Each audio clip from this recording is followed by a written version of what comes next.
So, good evening, friends. It is 8 o'clock. So, we have the pleasure of having three eminent faculty, Professor Nishikant Pujar sir, Professor Sri Kumar Ramachandran sir from Trivandrum. Then we have Professor Kailash Charokar sir from Peripheral Medical College, Bhopal. So today we have amongst us Professor Rajiv Sahai sir, Professor Karnakaran sir, who are the core faculty of this PG program. And we have two postgraduates kindly contributed by Professor Arasu sir, Dr. Divya Arunachalam. She is from Chengalpattu Medical College. And we have the other postgraduate who will be joining shortly, who is kindly contributed by Professor Shantani Punyamurthy. She is from KAPV Government Medical College, Trichurapalli. So we wish both the students good luck. I'm sure all the examiners have been with the PG clinics, so they know the routine. So the postgraduate, for your information, you will be allowed to continue the history in full without there won't be any questioning in between. Once the questioning is completed, then the faculty will ask questions related to your history. Then they will ask you to move to the clinical part. Then they will move on it. Then you will take the questions from the clinical part, and then the faculty takes over to your management part of it. Okay, this will be the plan. I'll be incognito. Let the faculty take over. Sir, faculty, kindly request to take over. Dr. Divya, you can share your PPT and start your presentation. Yes, sir. Yes, thank you, sir. Video call அங்க கொண்டு போய் கொடுக்குவா ஹால்ல பேசியா பாப்பாவோட.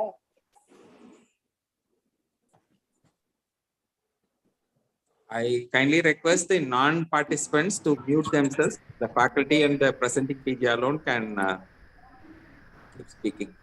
Request all of you to mute themselves once again. Sir, my screen is visible now, sir. Kana, yes, ma. Good luck to you, but you are not visible, Kana. Sir. Now it is okay. Now you try opening the PowerPoint. Okay, sir.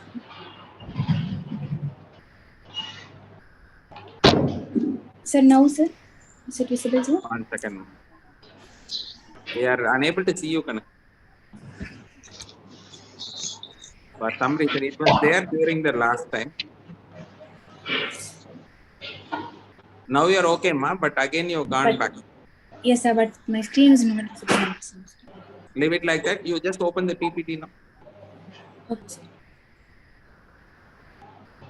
Or you share only the PPT, ma. You are sharing the screen, na. You are share only the PPT. Yeah. You go ahead, Kana. For some reason, we are unable to see you. Don't worry. It's more than 8 o'clock. Let's not wait. Professor Okay. Kanna sir, good evening, sir. Karnakaran sir, good evening, sir. Sir, good evening, sir. Good evening, sir. Good evening. So, shall I start, sir? Please start, Kana. Please start. Okay. Good evening, respected sirs. I'd like to introduce myself. I'm Dr. Divya from Chengalpattu Medical College. I'm a final year postgraduate. And under the guidance of HOD Arasu sir and my unit chief Dr. Tirumuruganan sir and my assistant professors Dr. Balaji sir and Thiruvikraman sir. A 60-year-old male who is residing in Kanchipuram, who is a watchman by occupation, has come with complaints of black discoloration of left great toe and left little toe for the past 1 month, complaints of pain in the left leg for the past 2 months. History of present illness, patient was apparently normal before 2 months, after which he developed black discoloration of left great toe and left little toe for 1 month, which was sudden in onset. It was associated with throbbing pain, no history of trauma, no history of any discharge. Patient complains of pain in the left cough and foot for the past 2 months, intermittent claudication, cramping type of pain. It was of sudden onset, aggravated on walking and relieved on hanging the legs down. Initially, patient had pain during walking a distance of about 500 meters, which was relieved temporarily on taking rest, and he continued walking. Now he complains of pain at a distance of about 100 meters, which is the claudication distance. Now he develops severe pain that occurs even during rest, which awakens the patient from sleep, which he manages by holding his foot with hands. History of numbness present. There is no history of trauma, no history of postprandial abdominal pain, no history of syncope, no history of blackouts, no history of blurring of vision. No history of chest pain and palpitation. No history of impotence. No history of neck pain or restriction of neck movements. No history of discoloration of fingers on exposure to cold. Comorbid history, no history of diabetes, hypertension, epilepsy, tuberculosis, asthma, CAD, and TIE. No history of previous similar illness in the past. No history of previous surgeries. Personal history, he is married, he has got 2 children. He takes mixed diet, bowel and bladder habits normal. He is a known smoker for 20 years. He consumes 10 cigarettes per day. His smoking index is 200. He is not an alcoholic. Family history, no history of similar illness in the family members. Summary of my history, a 60-year-old male with history of smoking with no known comorbidities, with complaints of black discoloration over the left great toe and left little toe for 1 month, intermittent claudication for 2 months, and rest pain. Probably it's left lower limb involving it's a peripheral arterial disease. Divya. Hello. Dr. Divya. Right. Could you go back to your first slide, Dr. Divya? Yes, sir.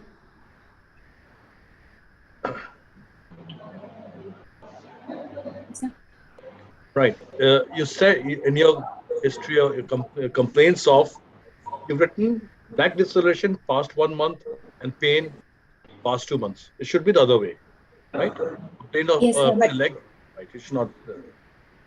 And then you said sudden onset of what pain? Sudden onset. What do you mean by sudden onset? This is peripheral vascular disease. The pain sudden, or the pain does it come suddenly? It can be, sir, if in case of an emboli or exacerbation of a pre-existing atherosclerosis, it can be of sudden onset, sir. So you think, no, I mean, so he's having repeated episodes of sudden onset of pain? No, sir, only for the past 2 months he has got the discoloration, sir, and he, in history, has mentioned that it's of sudden onset, sir. Maybe you have noticed it. No, I'm not talking about his history. Okay, what do you mean by then? What information you get by telling us that there is a sudden onset of pain? It must be for last 2 months he's getting sudden onset of pain, isn't it? Yes, sir. So what do you think is happening then? It might be of ischemia, sir, all of a sudden of acute onset. Ischemia is a progressive pain. It's progressive. When he exercises or when he moves, he gets pain. Or even when he's at rest, then he gets some pain. Yes, sir. When it's rest pain. Sudden onset of pain, that means he's okay. Otherwise, suddenly he starts getting pain. So even if the patient gives you that history, you have to understand what that history means, right? Okay. Before you just place it on record. Okay. Can the patient walk? Yes, sir. He is able to walk, sir. But now at a distance of about 100 meters, he gets pain, sir. Okay, so he doesn't need any support to walk? No, sir. Because he's got gangrene of his great toe and little toe. Yes, sir. So is the gait normal? No, sir. He has got a limp, sir. You should write that he's walking with a limp, right? Yes, sir. Okay. He holds his foot with his hands. You Yes, said sir. that. Yes, sir. Right? Yes, sir. So why does he do that? So probably his hands might be warmer when compared with that of his peripheries, sir, over the lower limb. So for the temperature, you might have that. Right. So it's because he tries to warm his foot. Yes, right? And can he sleep with his legs? Does he sleep with his legs flexed, knee joint flexed, or does he sleep with his? Because usually they sleep either in a semi-recumbent position. They don't Yes, usually sleep completely flat. Yes, sir. So how does he sleep? Or does he sleep with his foot hanging down? He had altered patterns of sleep, so he was not able to sleep. There was an alteration in the sleep pattern, sir. Right, it's there, but then okay. You asked about no neck pain and neck movement. Why did you ask for that? So that is because I wanted to rule out if there is any like cervical rib or. Cervical rib would affect gangrene of the foot. No, sir. Then, I mean, It's got no relevance to your Yes, sir. history, to your case, Yes, sir. right? Yes, sir. And discoloration of fingers on fingers of the hands, you mean, isn't it? Yes, sir. Not the toe. So this got no relevance here. Okay, Right. sir. Okay, sir. So please carry on. Sir, Divya. Jaykumar sir, Kailash sir, and others. Nishikant sir, please take over, sir. Divya, are Sir? you suspecting acute gangrene, acute vascular ischemic disease or chronic vascular ischemic disease? So I'm suspecting a chronic ischemic disease, sir, because But it's in for more chief than... complaint, you have mentioned that there is history of pain from last 1 month and blackhead discretion from 1 month and pain in the left leg from 2 months. How it is Yes. possible? So history-wise, you have come for the complaints of gangrenous toe, sir, but he has got the pain before it. Agree. Then how pain in the left leg from last 2 months can causes gangrene? It might be of sudden onset, sir. No, Dr. Divya. Sudden onset. Suspecting acute acute ischemia or chronic ischemia in this case? So it's a chronic ischemia, sir. Chronic ischemia. So for chronic ischemia, there should be some time to go. Yes. So what is Boyd's classification? So Boyd's classification is for grading of ischemia, chronic ischemia, sir. So grade 1 is patient walks for some distance, he gets pain, he takes rest, and then he continues to walk, sir. Grade 2 is he walks with pain, sir. What is grade 1? Grade 1, madam. What is grade 1? So Pain grade passes 1, for continued walking. Yes, sir. That is due to substance P. Yes, sir. What is grade 2? Grade 2 is he continues walking with pain, sir. Grade 3 is pain compels him to take rest. There is a pain, but patient can walk with the effort. It's a grade 2. What Yes, is sir. grade 3? Pain compels him to take rest, sir. So there should be some duration to for development of the gangrene. And Yes, what is sir. rest pain? Sir, What is rest pain? the rest pain is which the patient gets even at the time of rest, sir. During the entire day and night he'll be having, and which he compensates by keeping hanging his legs down, sir, for the effect of gravity. Site of rest pain. Where It we is get over the distal toes, sir. aggravating factors, relieving factors, because this is commonly a short note for PE. Yes, sir. Aggravating factor, relieving factors. So aggravating factor is that for rest pain is that if he makes his limb in supine position, it will be aggravated, sir. Whereas if he hang his legs down the foot, it will be relieved, sir, because of the elimination of gravity, sir. Okay. Divya, you said there is no cervical rib. If this patient has upper limb symptoms also, what Yes, would sir. be the history like? Or what typical patient? He can have You look gangrene into over his... cervical rib. Yes, sir. He can have a swelling over the neck, Yes, sir. And apart from swelling, he can have his gangrenous fingers also, sir. Over the tips of the fingers, he might have got gangrene, sir. What is the commonest So- presentation of cervical rib, madam? Right. Cervical rib. Look, doctor. Cervical rib can either have neurogenic or vascular. Vascular. Vascular. Right. So it just depends on how the patient is presenting. You can't have gangrene just about gangrene in the fingertips in cervical rib. Okay, sir. Do cervical rib can present as lower limb symptoms? Can cervical rib can present cervical lower limb symptoms? No, sir. Okay, if this patient has upper limb symptoms also and lower limb symptoms also, if that is so, what will be the history like, and what can be the possibilities? If he has got Anyway, both you look cervical. yes. If he has got both upper limb and lower limb involvement, it might probably be of more possibility of the Raynaud's, sir. Raynaud's. Which is in the lower limb. If he had got exposure to cold and... Dr. Will Divya, Raynaud's produce gangrene? Will Raynaud's produce gangrene? Raynaud's disease can produce gangrene of lower limb? No. Then what's the possibility? Any other disease can produce lower limb and upper limb symptoms, even up to this critical limb. Thromboangiitis obliterans, sir. Okay, that's We one. can do both. Any global That's one. disease? Any global Any disease? Yes. Sir, it can be of vasculitis, sir. Which type of vasculitis it is? Dr. Divya, think of more common stuff. More common diseases. Very common these days. Everyone's having it in some form. Atherosclerosis. So one possibility, arthritis is a Takayasu arthritis, other possibility, but this is a male patient, very rare, old age. If it's a young female with a recurrent history of fever or recurrent history of symptoms, then you can think about arthritis also. And as Dr. Rajesh Hai said, there's maybe atherosclerosis also. In a lower limb disease, please don't mention about cervical rib because cervical rib cannot produce a lower limb disease. Okay, sir. Okay, sir. You only dug out your grave. Okay. Okay. What's the critical limb?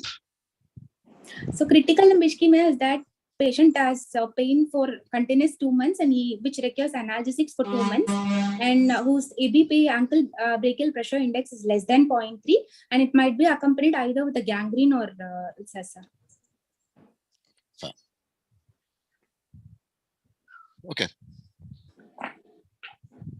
Ajay Khanna, sir. You were asked whether it was an acute or chronic. So what is the timeline for chronic, for a thing to be chronic? So for 2 months, sir, it's 6 weeks. okay, sir. So, Dr. The Divya, critical limb, what you are saying is 2 months. Is that correct? So 2 weeks, the critical limb ischemia is 2 weeks. 2 weeks, yeah, not 2 months, yeah. 2 weeks. Sir. Right. Nah, your PowerPoint, sir, 1 second, sir. Please check your PowerPoint, Dr. So now it's visible, sir? Yes. Be aware, you are changing the screens without your knowledge. Please go ahead, sir. Faculty, sorry. Divya, what is the difference between Raynaud's disease, Raynaud's syndrome, and Raynaud's phenomena? Sir, Raynaud's syndrome, Raynaud's phenomenon is accompanied by certain vasculitis like SLE along with autoimmune conditions, sir. Whereas Raynaud's disease is like there is increase in sensitivity to the exposure to the arterioles, to the distal arterioles, resulting in the peripheral cyanosis and red engorgement. Also. What's the color pattern change? So first thing is it's local syncope, sir. It will be white. That is because of the constrictions, the vasoconstriction of the arterioles. And the second one is cyanosis, sir. That is because of the capillaries, sir. And third one, it becomes red engorgement. Again, the arterioles will be filled with normal blood, sir. That is the pattern, sir. Local syncope, local cyanosis, and red engorgement, sir. And what is Raynaud's syndrome? Sir, if it is associated with vasculitis like SLE and... Okay, Raynaud's phenomena is a clinical phenomena which is there. What you said is there's a pallor is there, then the cyanosis is there, then the redness is there. Okay. Okay. You can remember the sequence by the PCR. Okay, sir. Okay. First the pallor is there, then the cyanosis is there, then the redness is there. Okay. Okay, sir. Okay, sir. Raynaud's disease is a primary disease. Now you do not know the reason for that. Okay, sir. Where Raynaud's syndrome is a secondary phenomenon. It can occur secondary to the Burgers, it can occur secondary to the sclerosis. Okay, sir. Okay, vasculitis. So that is a secondary phenomena which is there. Okay, so these are the differences between these things. Now, what is the claudication distance? So claudication distance is the distance up to which a patient will be able to walk at a normal speed without having to stop and without having any pain, sir. When you are mentioning what is claudication distance? Yeah. Yes. Claudication distance is 100 meters, sir. When you mention claudication is that when there is a first appearance of the pain is there. Yes, sir. Okay. So when the patient starts walking and when there is a first appearance of the pain is there, that is a claudication. The patient can walk again after that, even having the pain. But the claudication distance is when he gets the first sensation of pain which is there. Okay, sir. Okay. Okay, sir. Now, how can you just by the history say that this patient is having a atherosclerosis or it is a Burgers disease? Only by the history. So first thing is his age, sir, is pointing more towards atherosclerosis. Is 60-year-old, sir. Okay.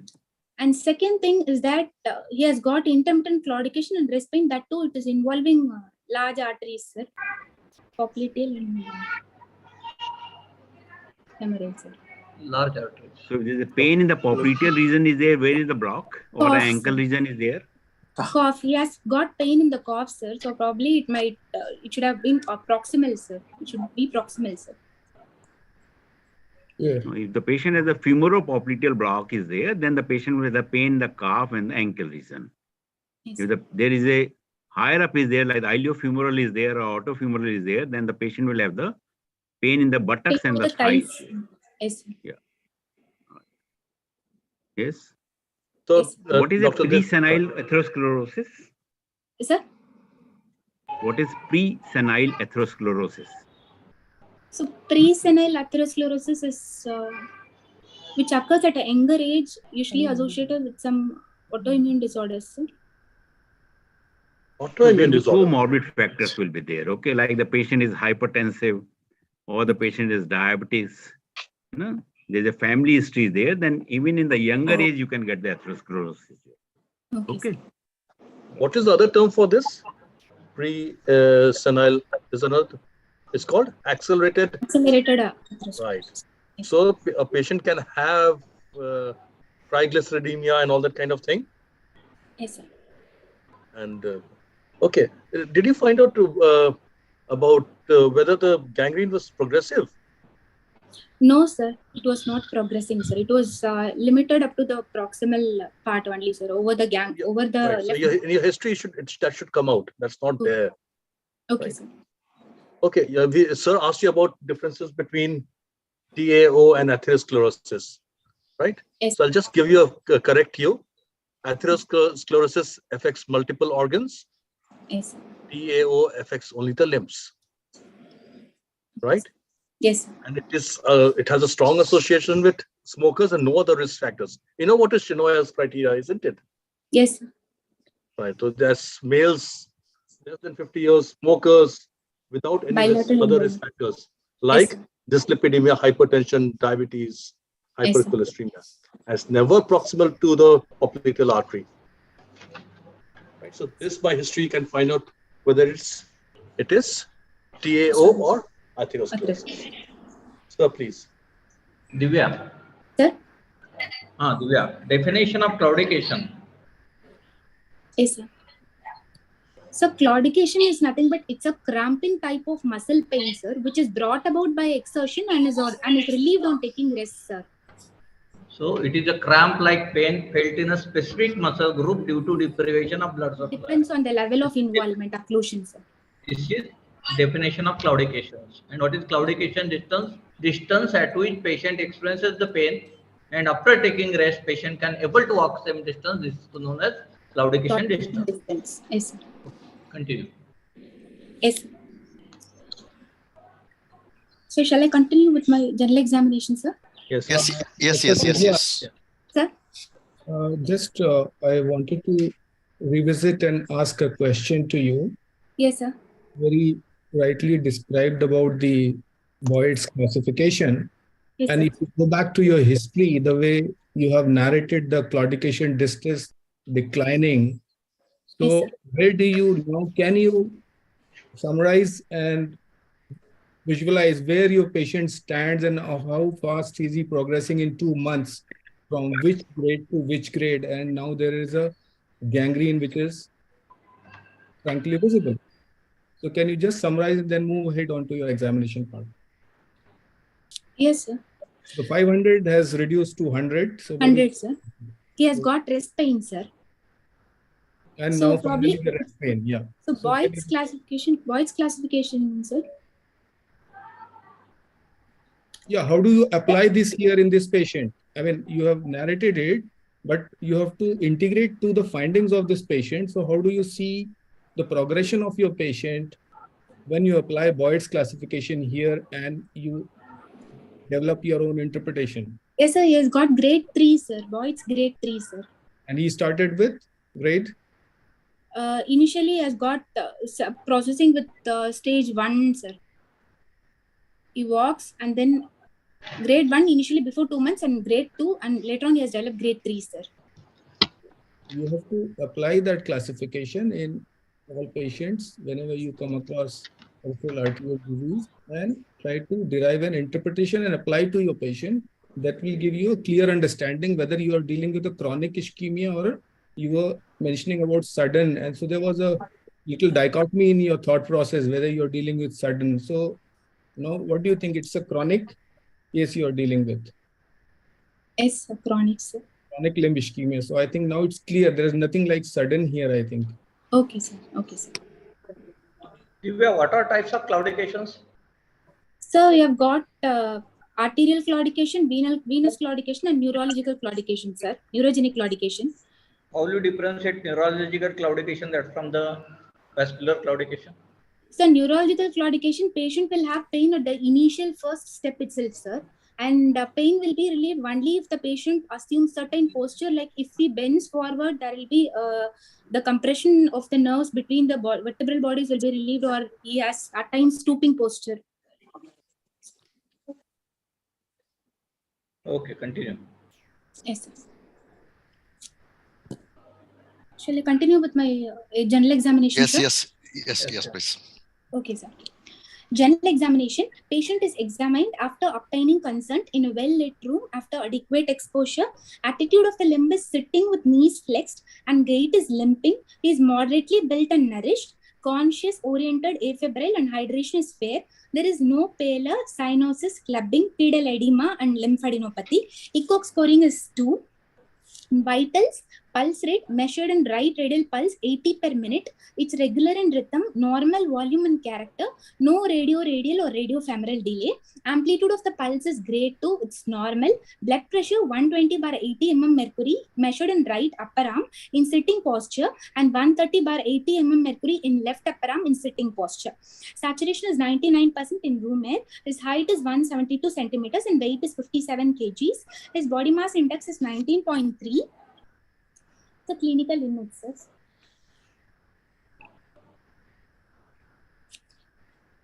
Local examination. Inspection of both lower limbs. First, the left lower limb. Dry gangrene of the left great toe and left little toe, which is extending up to the metatarsophalangeal joints in both dorsal and plantar aspects. Line of demarcation is at the level of metatarsophalangeal joint and is circumferential. Other 3 toes are slightly edematous and pale. Limb which is proximal to the gangrenous area is pale up to the lower third of leg. And skin, there is loss of luster and dryness noted. Loss of hair over the left leg and left foot. There is loss of subcutaneous fat. Brittle nails noted in all the toes. There is no discoloration along the veins and there is no dilated tortuous veins. No obvious muscle wasting noted. Right lower limb, there is no signs of ischemia. And palpation, on comparing both the lower limbs, affected limb is comparatively cold and temperature becomes normal at level of upper thigh. Dry gangrene of left great toe and left little toe with absent sensation. There is no tenderness, no crepitus. Edema is present in the other 3 toes. No tenderness along the veins noted. Test for circulatory insufficiency. Capillary refill takes around 4 seconds. Venous filling is delayed about 7 seconds. And movements of the joint restricted in great toe and little toe. Ankle joint movements is found to be normal. Right lower limb, there is no features of ischemia. An examination of nerve lesions in lower limb. Tone was found to be normal in both the limbs. Power 5/5 in both the limbs. Bulk of the muscle, there is no obvious muscle wasting. Ankle reflex and knee reflex present in both the limbs. Sensation, touch, pain, temperature, and vibration sense present in right lower limb. It's absent over the gangrenous toes and left lower limb. No regional lymph nodes enlarged. Circumference measurement over the mid calf and mid thigh of right lower limb is 30 centimeters and 45 centimeters, and left lower limb is 28 centimeters and 44 centimeters. Peripheral arterial pulsation, artery over the right, dorsalis pedis artery, anterior tibial, posterior tibial, popliteal, femoral, radial, ulnar, brachial, axillary, subclavian, superficial temporal, and common carotid arteries felt over everything is felt over the right side. Whereas in left, dorsalis pedis, anterior tibial, posterior tibial, and popliteal is absent, and femoral, radial, ulnar, brachial, axillary, subclavian, superficial temporal, and common carotid is felt.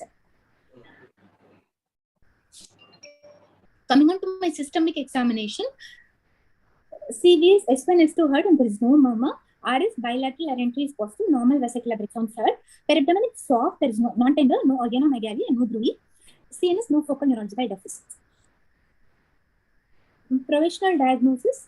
It's a case of peripheral arterial occlusive disease that is affecting the left lower limb with critical limb ischemia, probably due to atherosclerosis and femoropopliteal occlusions. Okay, Dr. Divya. Yes. You changed the diagnosis to atherosclerosis now. Why did you do that? He doesn't have diabetes. He doesn't have any other symptoms except smoking. Yes, sir. Except for smoking, he doesn't have any specific. So you think atherosclerosis can happen just by smoking? No, sir. It's a normal. Then why did you? Arteries, why did you put it as atherosclerosis now? So because age is an independent risk factor for atherosclerosis commonly, and according to my examination, like large arteries are involved. How do you know a large artery is involved? Look, so because the popliteal is absent, is it? Pulsation is, sir. Look, popliteal is very difficult to palpate otherwise also. Yes, sir. I mean, I will not give you give any weightage to popliteal being missed or palpated. Yes, sir. Right? Yes. So just because you can't feel the popliteal, you label it as atherosclerosis. Okay, forget it. You never test. Is there any odor on examination? Sorry, is there any odor there? So no, sir. So you not mentioned anything about it. Yes, sir.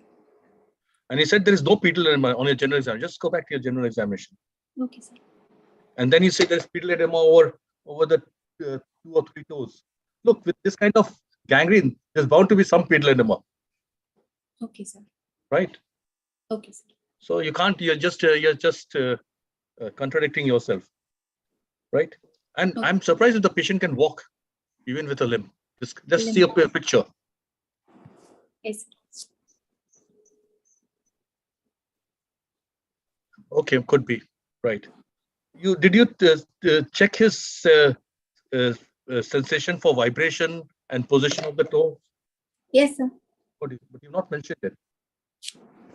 Okay. So I have mentioned vibration and positional. Yes, sir. Right. Your venous filling time and your capillary refill is normal, 4 seconds. Almost normal. Up to 3. Okay, sir. Right. Yes, sir. Also, in your general examination, what are the points which on general examination you can which is seen in atherosclerosis? General examination, I could have mentioned. What will you see in a patient with atherosclerosis on general examination? Arcus senilis, sir, in the eye. Yes, all that. Yes. What else? And xanthelasma, sir. Right. So all this has to be mentioned. Okay, you're giving a diagnosis of atherosclerosis in a 60-year-old with smoking and no other this thing. You must prove to me. Does he have all this? He had Arcus senilis, sir, but xanthelasma, he doesn't have xanthelasma. So you've not mentioned it at all. Yes, sir. Right. No. So please. Divya, can you go to the pulsations of this patient? Can you just show that? Yes, sir. Now, on the left side, you have shown 1 plus femoral and 2 plus on the right side, isn't it? Yes, sir. So, which is normal? 2 plus is normal or 1 plus is normal? 2 plus is normal, sir. 1 plus is feeble. Yeah. So, on the left side, you have a feeble femoral also, isn't it? Popliteal you are not able to feel, and there is also feeble femoral is there, isn't it? Yes. Yes, sir. Is it correct? Compared to the right side, sir? Yeah, you are right. Yeah, so left femoral compared to the right side, definitely it is feeble. So you are dealing with a case of a femoropopliteal disease or even higher one. Yes, sir. And maybe iliofemoral disease may be there. Okay, sir. Okay, so in a 60-year patient with this type of the presentation, definitely you will keep the possibility of the atherosclerosis. Yes. Right. Now, tell what are the various ways to feel the popliteal pulsation? So there are 3 ways to feeling the popliteal artery pulsation, sir. Yes. First thing is make the patient lie in supine position and to flex Yes. his knees up to 40 degrees and 2 thumbs are placed over the tuberosity and posteriorly over the lower end of the popliteal tuberosity. And Hello? am I I audible, think sir? there's some disturbance. Dr. Uma is there. Please, Uma, please mute yourself.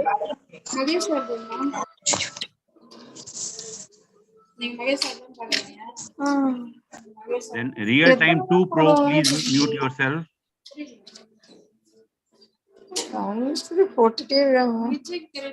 Real time 2 Pro.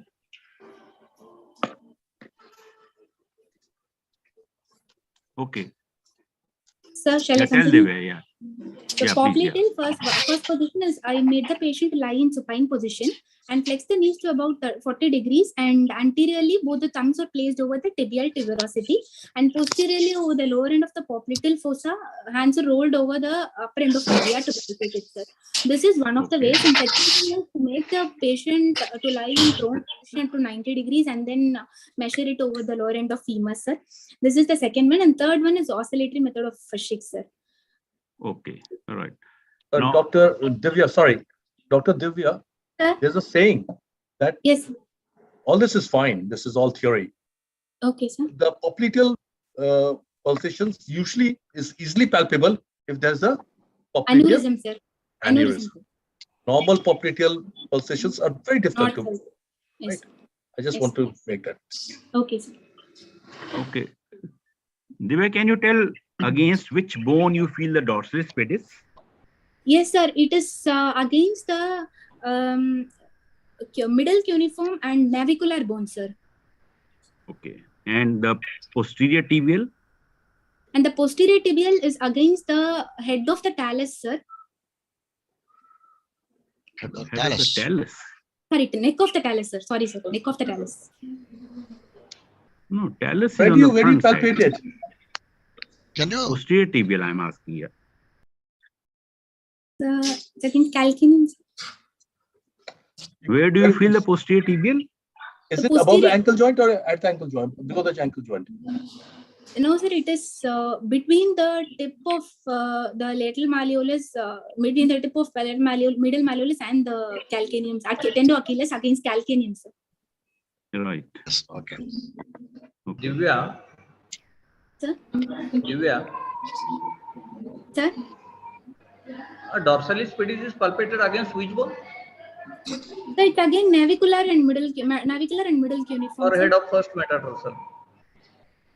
Proximally, sir. In some book it is mentioned that it is against navicular. In some books it is mentioned that against head of first metatarsal bone. Both Okay. are accepted. Both are accepted. Both are acceptable. But, Okay. Sir, it most cannot be the head of the examiner will metatarsal, is it? first metatarsal. It cannot be the head of the metatarsal because it dips there. Into the And that is plantar. why you feel proximally, you know. Head of Yes, the sir. metatarsal means the distal part of that, where already the dorsalis pedis are dipped on Into the the plantar aspect to form the plantar arch, that's sir. in the plantar. Yeah, that's right. What other landmark you follow for dorsalis pedis apart from bones? Is there any other landmark which is Just more? tendon, sir. Just lateral to extensor hallucis longus tendon, sir. That's great. Okay, fine. What are the signs of chronic lower limb ischemia? So there is first distally that all the toes will be there will be brittle nails, sir. And second thing, there is loss of hair, loss of subcutaneous fat, sir. In the nail, what are things you look for? Other than Brittle nails, thinness? sir. Brittle nails. Anything else?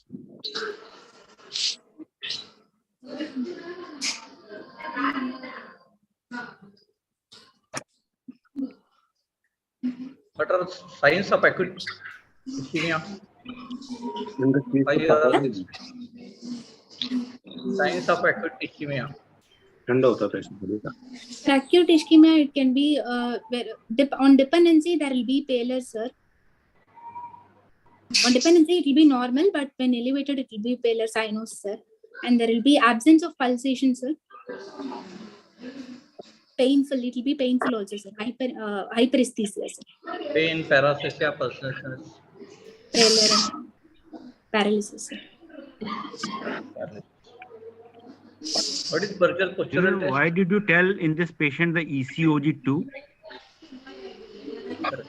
Sir, because he was able to perform only 50% of his activity, normal activities, sir, but he was able to do his own self-routine activities, sir. But 50% is restricted. So are you suspecting any malignancy in this patient? No, sir. No, sir. So usually the Karnofsky and the ECOG which is there, Yes, sir. it is for the malignancy, isn't it? Yes, sir. But here you are not thinking about the malignancy here, no? Yes, sir. So probably that is should probably not be told about that. Okay, No? sir. You should Okay, not sir. tell about the Karnofsky and the ECOG in this type of the patient. There, no? Okay, sir. खत्म ही क्यों नहीं हो रहा? बंद करना चाह रहा हूँ मैं.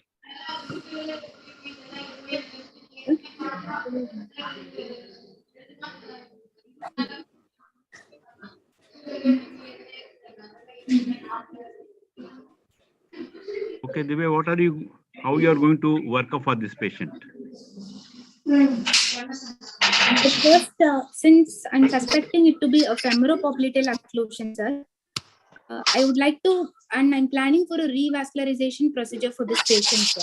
Since I'm planning for revascularization, I would like to proceed How with. can you just by saying this that you are going to do a revascularization procedure? Do your Sir, patient. Look, your diagnosis is not confirmed. Okay, sir. Okay. Why do you say it's a know femoral popliteal where the occlusion? obstruction is. Divya? Sir? You said it's a femoral popliteal occlusion. Why do you say femoral popliteal? Sir, femoral-popliteal because popliteal pulse is absent over there and patient has got pain over the cough and foot, sir. So Probably that if I would be say the- it's a intrapopliteal, it is? Sir, infrapopliteal, sir. Yeah. My diagnosis is infrapopliteal. It's a positive artery disease. Or Okay, a, sir. yeah, how do you counter it? But femoral is feeble. Femoral is feeble. Then iliac is also involved. No, sir. Then if iliac is normal, how is femoral feeble?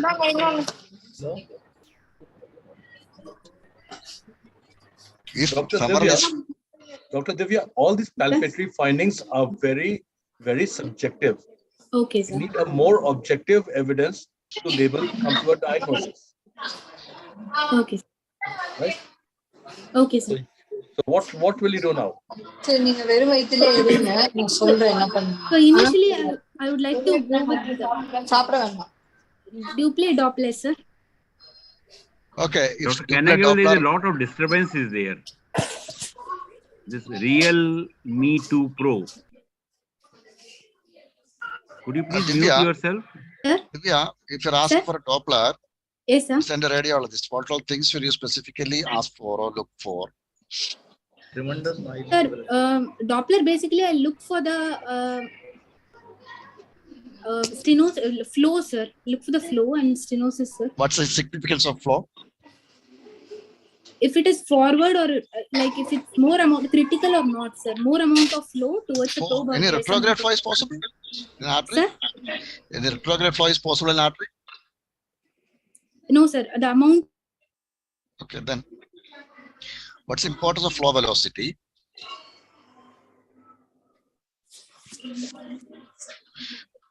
For example, if the TFA, common femoral artery junction, the flow velocity is 80, then the femoral artery it is 90, and in popliteal, what does it indicate? There is some disturbance from somewhere.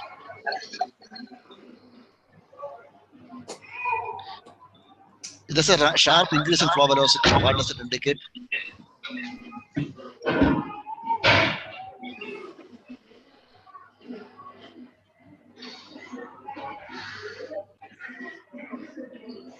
Divya?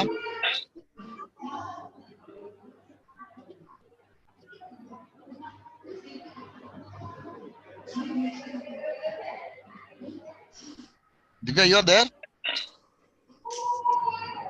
I think she lost the connection. There is some net issue, I think. Yeah.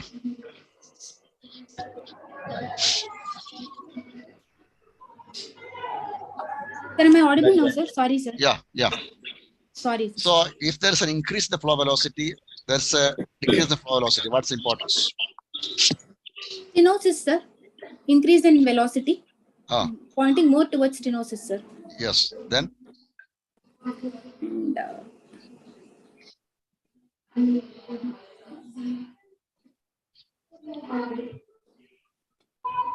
if it's decreased?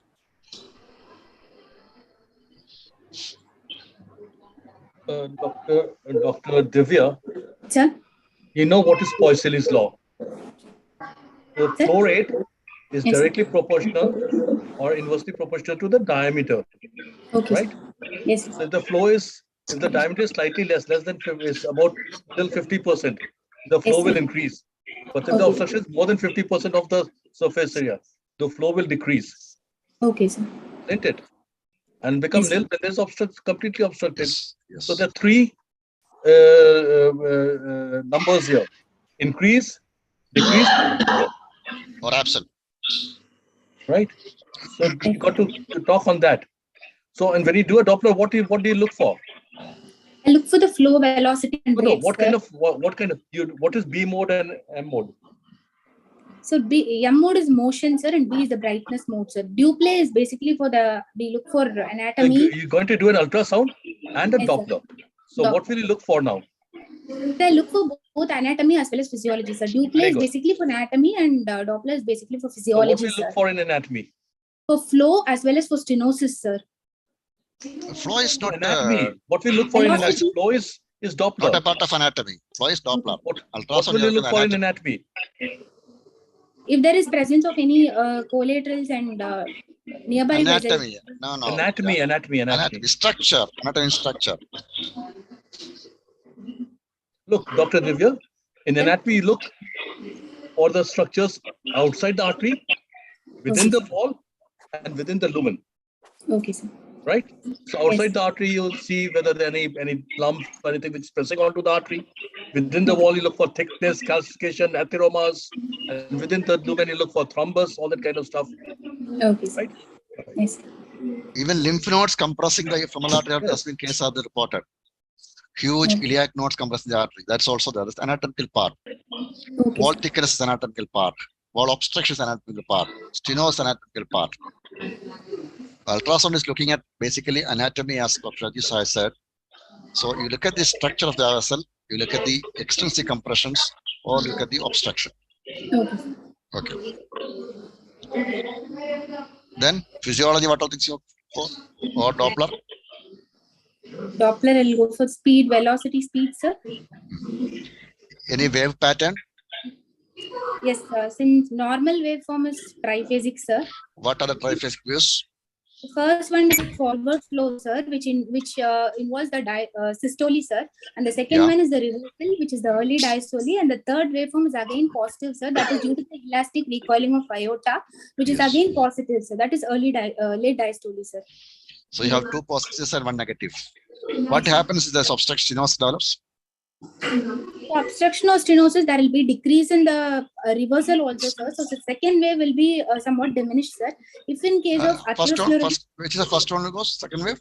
For atherosclerosis, there will be impaired third wave, sir. Yes. Because the recoiling of iota is getting impaired, and third wave usually diminishes. Due to the calcification of the artery, basically, yes. Okay, becomes biphasic, then becomes monophasic, then becomes aphasic. So you have to look at the what type of phase, it's a phasic type of wave it is producing. Yes. Okay. Then after confirming with Duplay and Doppler, I'll proceed with CT angio, sir. Why do you go for a CT angio? Sir, I wanted to know the distal runoff, sir. If there is any distal patency, so that I can proceed with the surgical option, revascularization option, sir. See, this patient's creatinine is 1.8. Do the CT angio? No, sir. What will you do? Sir, What will you do? I'll go for MR angio, sir. Is it safe in Doctor- MR angio? Dr. Divya, Sir? all this while the patient is in pain and he's got a gangrene, will he not address this after Doppler, or will he straight away go in for CT angio? First, I'll Will proceed not with address this to the patient's pain and his gangrene and all that kind of stuff. the first, conservatively, like for his pain, I can go for analgesics, sir, NSAIDs. What else? Conservative amputation, sir. Wait a minute. No. The message is very clear. If you are suspecting a vascular disease, you have to assess the possibility of revascularization. Then only go for Exactly. amputation. You Yes. give drugs, you give antibiotics, you get an X-ray of his limb. You can't just straight away go to a CT angio. Okay, sir. Should not go for amputation first. Okay, If sir. you do revascularize, you can increase the level of amputations. If you can Right. convert AK to BK or BK to mid-tarsal or a distal tarsal amputation, that's possible. Now, is it wet gangrene? Is it dry gangrene? Is there infection? How you've not done anything? You straight away gone into angio.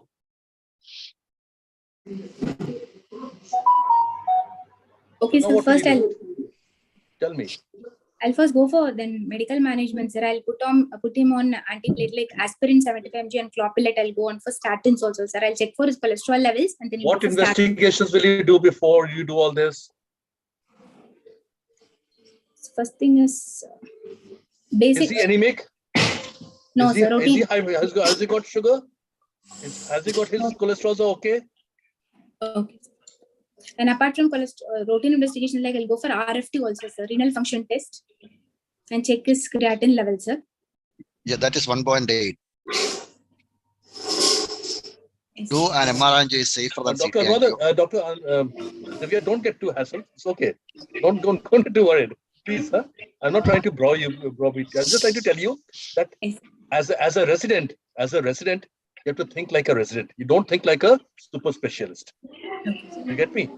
Yes. We'll come to that once you finish off your basics. So as a resident, you're just a resident. You're going to be a junior surgeon now very soon. Okay. So you'll Yes. have to think like that. You have to think of the basics. Your job is to manage the patient, basic management of the patient, and to work up the patient, whether the patient requires any revascularization or not. Okay, sir. Right? So you focus. Yes. So now tell me what else? What investigations will you do? You get his CBC, complete blood count, get his sugars done, get RFT, his cholesterol levels, RFT, KFT done, X-ray right? food, sir. get his lipid profile done, get his ECG done, Yes, sir. right? Get his echo done, get his X-ray of the foot done, get a tissue biopsy for tissue culture done, manage his pain, see whether the gangrene is progressive or not, Okay, sir.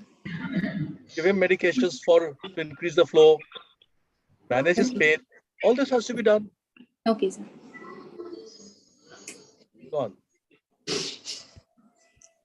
Okay, that's the message is very clear. It is three aspects. One is you have to discuss the general assessment. You have to treat the patient by the time. You cannot wait for the results to treat the patient because the pain is there, infection is there. You have to control the advancement of the gangrene. That's also medication has to be started. Day one itself, you have to start silososol and other support, repair all those measures. And you have to think about revascularization. So my question is still valid. Creat is 1.8. Will you abandon CT angio and straight away go to MR angio or any other option? Sir, if his creat is normal, it's okay to go with CT angio, sir. It's 1.8. I'm specifically this patient, talking this patient, it has 1.8. Sir, non-iodinated like contrast agents Yes, then can be tried, sir. will you prepare the patient? Yes, sir. I have to rehydrate the patient, and if he's Yes. diabetic, I should ask him to stop his medicine. If he's taking metformin, I should ask him to stop in order to prevent Yes. lactic acidosis, sir. Okay. And if he's on any antiplatelet or anticoagulant therapy, Anticoagulants doesn't have a role. okay. You have to hydrate the patient first, adequately hydrate at least 24 to 48 hours, recheck the creatinine values, stop drugs like metformin, which produces lactic acidosis. Then you can start N-acetylcysteine 600 milligram twice or thrice a day. Again, recheck the creatinine. If it comes back normal, you can go for CT angio. And if it's come back normal, do CT angio and continue hydration even after the procedure. Okay. And you think about the possibility of a emergency dialysis if requires. Because some patients, even though you bring back to creatinine normal levels, after that CT angio will go for acute renal failure. You have to think about. And MR angio is not a safer option for on CT angio because it produces delayed nephropathy. Okay, this patient you tried everything, but creatinine is not coming till 1.8. You have any other option? Any other? DSA, sir, digital subtraction Yes. angiography. Sir. Yes, it's equally dangerous. You are giving again contrast. Do you have any non-contrast or a safe contrast angiograms? Have you heard of carbon dioxide angio? Have you heard of CO2 angio? Yes, sir. Yes, there's an option called COT angio. If it's available, you go for a CO2 angio if the creatinine is uncontrolled or elevated.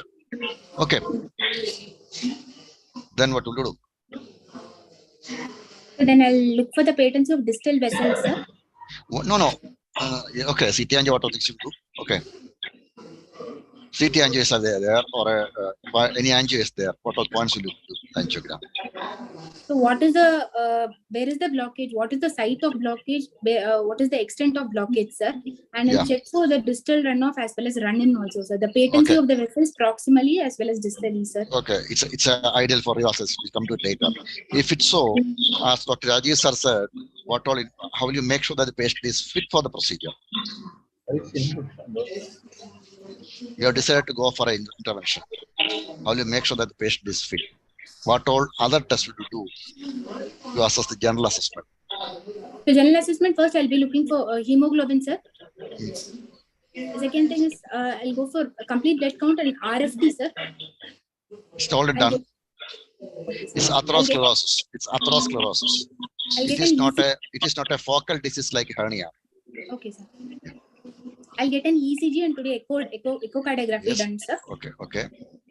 Then I'll go for chest X-ray and local approaching towards the local part. I'll go for the X-ray, sir, to rule out any osteomyelitis, if any. Okay. Then I look for its lipid profile also, sir. Okay. I look for its bleeding time, clotting time, and PT, APTT, sir. Okay. Coagulation profile and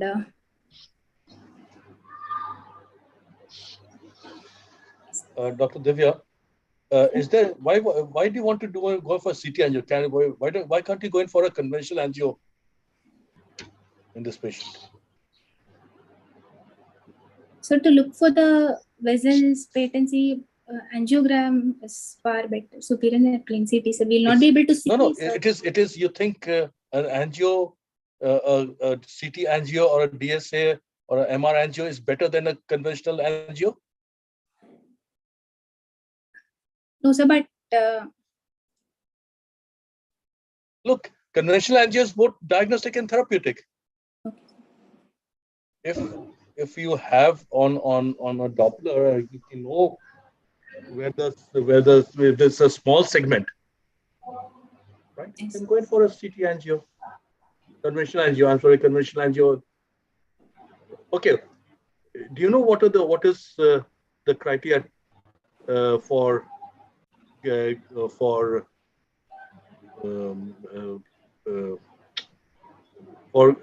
intervention, endovascular and bypass? Yes, sir.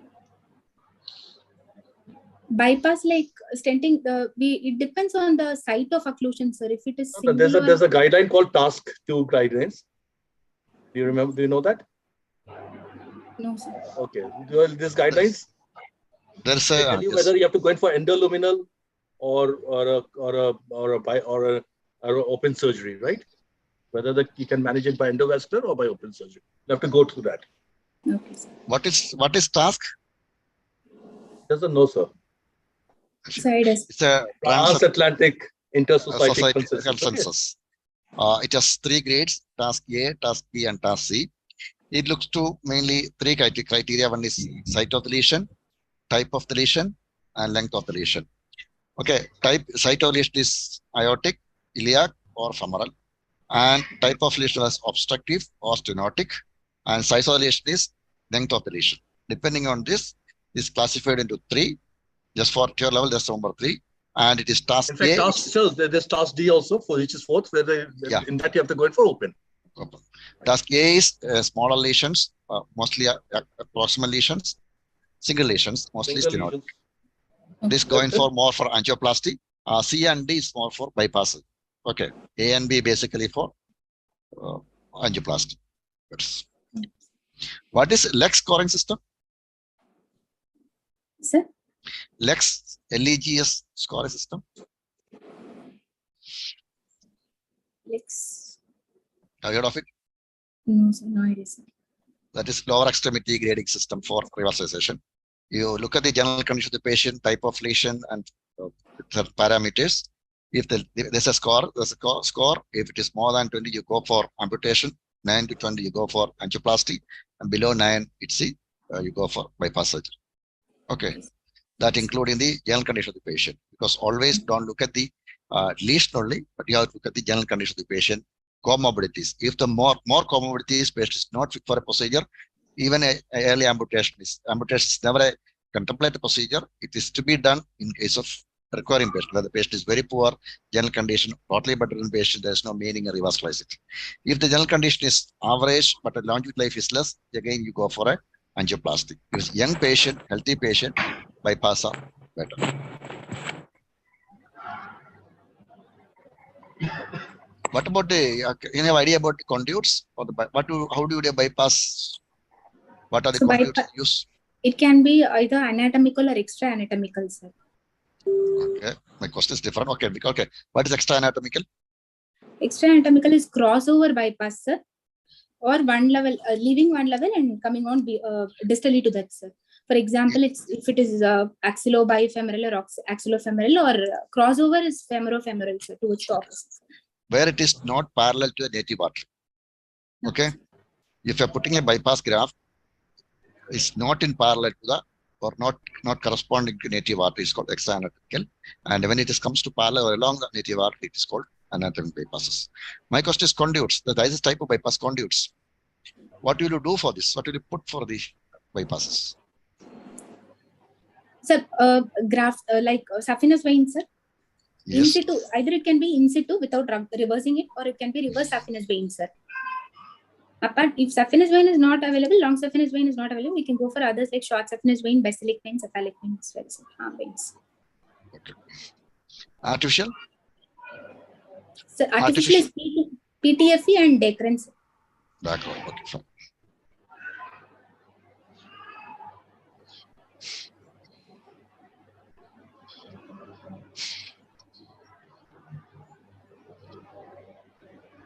What do you know by hybrid surgery? Do you know, have you heard the name of hybrid operation? No, sir. Okay, hybrid means two modalities combined together, isn't it? So where a part you can deal with the open surgery, and another part you can deal with the endovascular surgery. Okay, sir. Okay, so it's a combination of the two things which is there. Okay, sir. Now, where, like if there's a block is there at the infrainguinal region, means there's a common femoral is blocked and it's a localized segment is there. What is your choice in this patient? Infrainguinal, I can go for reverse saphenous vein, sir. Why do you reverse the saphenous vein? Because to downstream the act of valves, sir, due to the presence of valves, flow of blood will be maintained only if the valves are taken off, sir. Okay. And when you do, what is in vitro saphenous vein grafting? In situ is without reversing it, sir. Using valvulotomes, the valves are taken off, sir, without reversing it, sir. It is held in the same position. Okay. What are the advantages to doing a in situ vein graft? Sir, in situ is shorter lengths. No, sir, that is no, sir. In situ is the same length which is used, whereas if it is inverted, shorter lengths of veins can be used, sir. Advantages of doing an in situ bypass.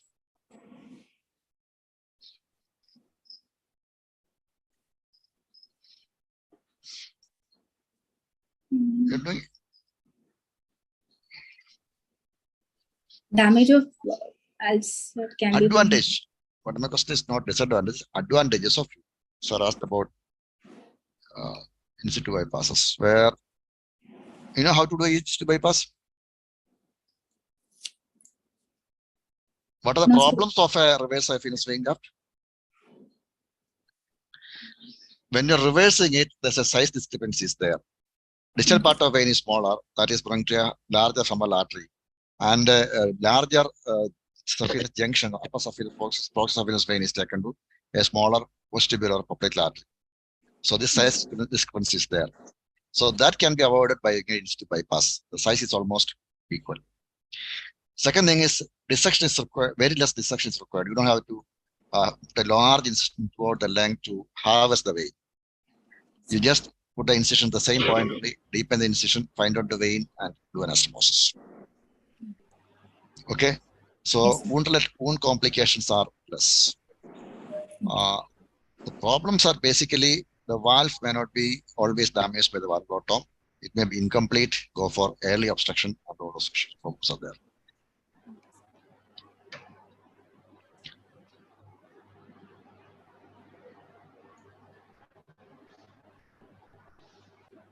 So in this patient, will you do the amputation or not? Yes, sir. I'll proceed with conservative amputation, race amputation of great toe and little toe, sir. It's well demarcated. It's a dry gangrene, isn't it? Yes, sir. It's a dry gangrene, sir. Yeah. So the dry gangrene usually doesn't require the amputation, until unless you revascularize that. Okay. So only after the revascularization you can go for the amputation. But without the revascularization, it is not required to go for the dry gangrene. Okay, if it's a wet gangrene, the things are different. But for the dry gangrene, you can have to revascularize if it is possible. Yes, that's a very important message. Don't go for early amputation. That concept is over. As Khanna sir said, you think about revascularization if it's possible, then do the amputation along that revascularization or immediately after to it, and again for a conservative amputation. And if it is a dry gangrene, there is no need of an early or emergent amputation. Patient can treat it conservatively. Okay, sir. Sir, can we call a close, sir? We have one more case to go. Yes, sir. Faculty, please give your closing comments. Then we'll ask Divya to ask any doubts to clarify. Then we move to the next case, sir. Divya, do you have any question to clarify from the esteemed faculty here? Sir, no, sir. Shikmar sir, Nishikant sir, and Kailash sir, you can give your comments. Then we move on to the subject. Senior examiner Sahai sir, any comment? I think it's fine. It's okay. Senior She's done well. Yes, sir. She's done well. I think most residents should think of basics rather than right. Look, in your exam, you get about 20 or 30 minutes. Yes, Your sir. examination and your basic management should be perfect, right? Your history examination. All this thing will come much later on. This was here because it's a prolonged system to teach you for both for theory and your practicals, right? But in your examination, you must not miss the basics. Okay, sir. Divya, are you working with a vascular surgeon? Sorry, sir. Are you working with a vascular surgeon? No, sir. She is a general surgery department postgrad. Then why do you jump into CT angio so? Otherwise, when you're appearing for general surgery exam, go for, as Sahai said, go slow. You have to think about the patient first, general condition first, then only you go for it. Any case it is. Always you have to work up the patient properly, then only you go for the advanced investigation part. Okay, sir. Anyway, you presented very well. Most of the questions you answered excellent. The performance was very good. Thank you, Keep sir. it up. Thank And you. you have some idea about the vascular surgery also. Yes, That's good. Keep it up. Thank you, sir. Thank you, sir. Thank you, sir. Kailash sir, do you have any comments, sir? Divya. Yes. Dr. Divya has done a comprehensive presentation, and only thing is the basics should be adhered to. That's the key message and take-home message I would like to collect from here, Yes, and apply the basics. And clinical part should go upfront because you did mention about weak femoral, and that was not reflected in your provisional diagnosis or the. So you should include that part, and that actually enlarges and it expands your thinking process as to what you are dealing with. And with the ultrasound and the duplex, you have to be precise with what all vessels you would like to scrutinize, because sonologist would like to have your clinical inputs, and you should be searching for those findings. Basically, that's what I would like to say. Sure. And Divya, Sir? please stick with the clinical task, Okay, sir. because your examination is clinical examination. Okay, sir. Yes, sir. And don't make any mistakes in history, general examination, local examination.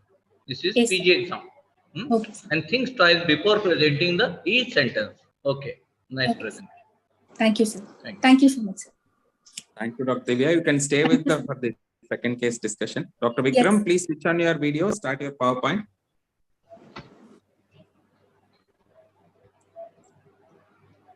Dr. Vikram.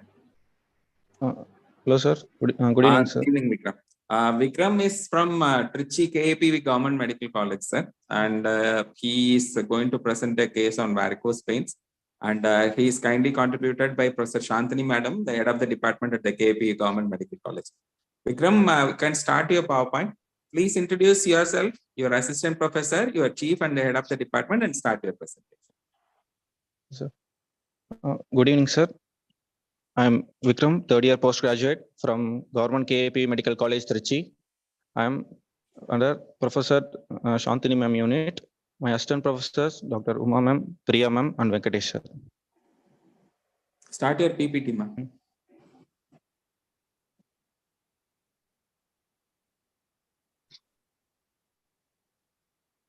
Excuse me, sir.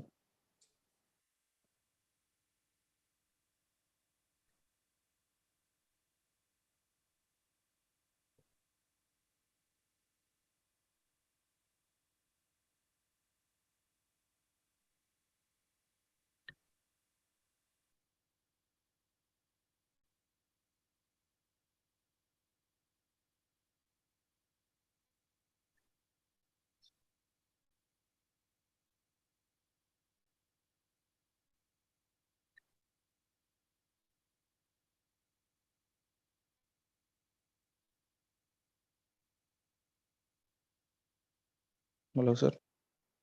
Yes, please go ahead. Make it little bigger, ma. We are not able to read your slides. Yes, that's better. Good. Please start your slides. Yes, sir. Good evening, sir. We are unable to see you. Is that possible? Anything can be done for that? Don't worry, you are already late. You please go ahead. Start. Okay, sir. A 23-year male working in a supervisor in a private firm came with complaints of dilated veins over the right leg and thigh for the past 3 months and pain over the right lower limb for the past 1 month. History of presenting illness. Patient noticed dilated veins over the right leg 3 months back. Initially, it was present above the ankle and leg. Later, gradually ascended till his mid thigh. And the veins become prominent after prolonged standing and walking and reduces in size on lying down. Patient complains of dull aching pain in his right cuff for the past 1 month, which was continuous in nature, and pain is increased towards the evening and relieved on lying down. No history of night cramps, no history of intermittent claudication, no history of swelling of the leg, no history of itching over the legs, no history of skin pigmentation, no history of ulcers in the leg, no history of constipation, no history of trauma, no history of abdominal pain or abdominal distension, no history of chronic cough, no history of fever, and no history of chest pain or breathlessness.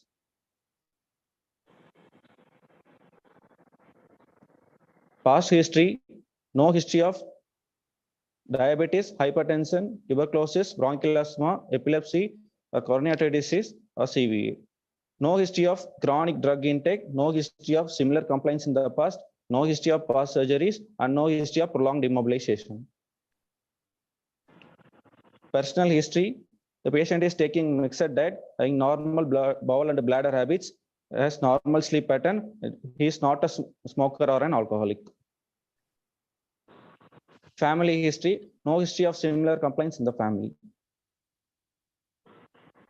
General examination, after getting consent from the patient is examined.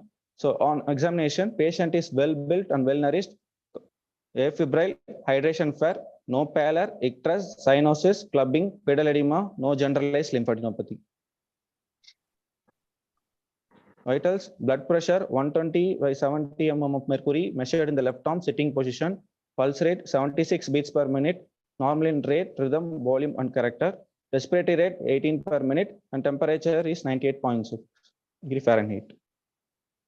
And the examination of the both lower limbs, the attitude is normal, the gait is normal.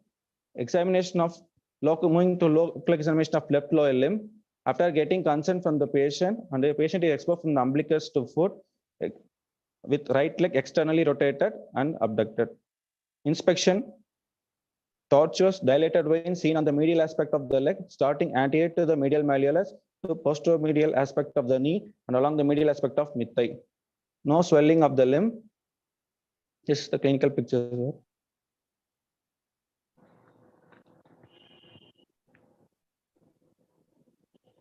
Skin of the limb, no scars, ulceration or pigmentation, no loss of hair or brittleness of nails, no deformity, no cough impulse seen over the subpinofemoral junction. Palpation, no warmth, no tenderness, tortuous dilated vein seen in the medial aspect of the leg, starting anterior to the medial malleolus to posteromedial aspect of the knee and along the medial aspect of mid-thigh. Brody Tenderenberg, test 1 is positive. Varices fill very quickly by a column of blood from above. Tenderenberg test 2 is positive and gradual filling of the veins present. Multiple tourniquet test, perforated incompetence seen at above knee and 15 centimeter above the right medial malleolus. Fegan's test is positive. Defects can be felt at the deep fascia at 50 centimeter above the right medial malleolus and 5 centimeter above the right knee. Morse's cough impulse test, no cough impulse felt at the subpinofemoral junction. And sensation over the right lower limb is normal. Percussion, Schwartz test is positive. Auscultation, no Breuil head. No regional lymph node enlargement. Examination of arterial pulses in both lower limbs is normal. Examination of other systems, cardiovascular system, S1, S2 head, no murmur. Respiratory system, bilateral entry present, no added sounds. Abdomen, no dilated veins, soft, no palpable mass. Bowel sounds normal. Central nervous system, no focal neurological deficit. Digital rectal examination, external examination is normal. Sphincter tone is normal. No mass palpable. Fecal staining present. Summary.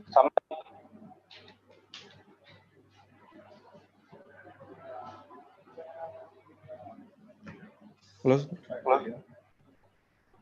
Hello, sir. Yes.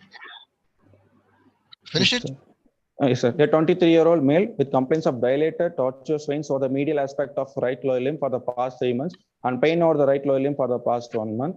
On examination, the patient has tortuous dilated veins in the medial side of the right lower limb, and Brody Tenderenberg 1 and 2 was positive, and multiple tourniquet test shows below knee and above thigh perforator incompetence, and Schwartz test is positive, and Fegan's test defects felt 15 centimeter above the medial malleolus and 5 centimeter above the knee, and no features suggestive of BVT. Okay. Go to history part. Yes. Okay. Completed. Yes. So, shall I go to history, sir? Yeah. Hang on. Dr. Vikram, your Yes, diagnosis is a case of primary varicose veins. What do you mean by primary? How does primary differ from secondary? Sir, Is it secondary, primary? yes, sir. So what qualifies as primary? Sir, patient has no evidence of abdominal mass or no evidence of obstruction, sir. That's it. No evidence of obstruction to the venous outflow, sir. No obstruction to the venous outflow. That's it. What are the differences between primary varicose veins and secondary varicose veins? So One primary is seen- varicose veins due to incompetence in the valves or absence of valves, sir. Okay. So Secondary it's seen, first of all, primary varicose is seen in younger patients. Yes, sir. There may be a strong positive family history, Yes, sir. right? Yes, sir. You'll not find any stasis or dermatitis or ulceration Yes, sir. in these patients, Yes, right? sir. Yes, sir. And the history will be of long duration without any previous acute event, Yes, sir. right? Yes, sir. So these are the features of a primary varicose veins. Yes, sir. And you should specify which perforators are you talking about. Below knee perforators, which are the below knee perforators? Which are the above knee? You said is this yeah? Which are the above knee above thigh? Yes, sir. Above thigh. What do you mean by above thigh? Which perforators are above thigh? Sir, dot and void perforators. They're above thigh, or are they in the thigh?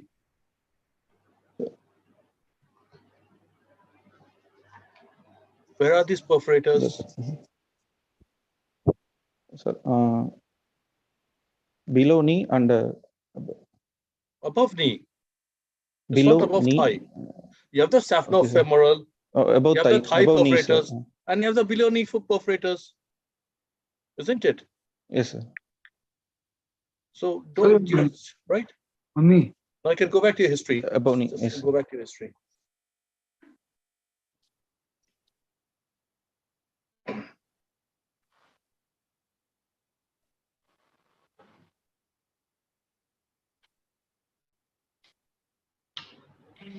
So please carry on, sir.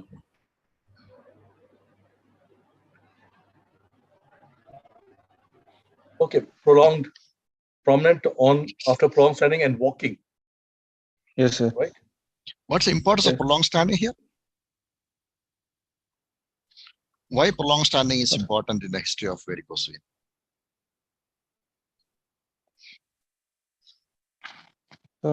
Due to prolonged standing, there will be venous stasis, sir, due to incompetence of the valves. If it's a norm, so basically it is incompetence of valve. If the valve is competent, will it affect? No, sir. What is incompetence of valve? What is meant by incompetent valve? Sir, flow should always from superficial to deep, sir. So no. You get to the question. What do you mean by incompetent valves? What do the valves do? So unidirectional if they're not flow. performing the function, they're called incompetent. Yes, sir. So what is the function of the valve? Sir, to facilitate the unidirectional flow. And prevent a backflow. And prevent the reflex. Yes. Right? Reflex, so backflow. Yes. Right. So that is it. Yes. Then so what happens? Why? Sorry. Yes, sir. Yes, please. No, please. Sir, please. Please, sir. Please, sir. Yes. What is the importance of standing for long time? Sir. What's the importance? Everybody says standing for long time, standing for long time. Why is that? What are the problems created by the long standing? Okay, yeah, that's a very nice question. Tell us what are the problems we have faced by becoming biped? Yes. Humans are biped, isn't it? Yes. So yes, this is a cost of bipedality.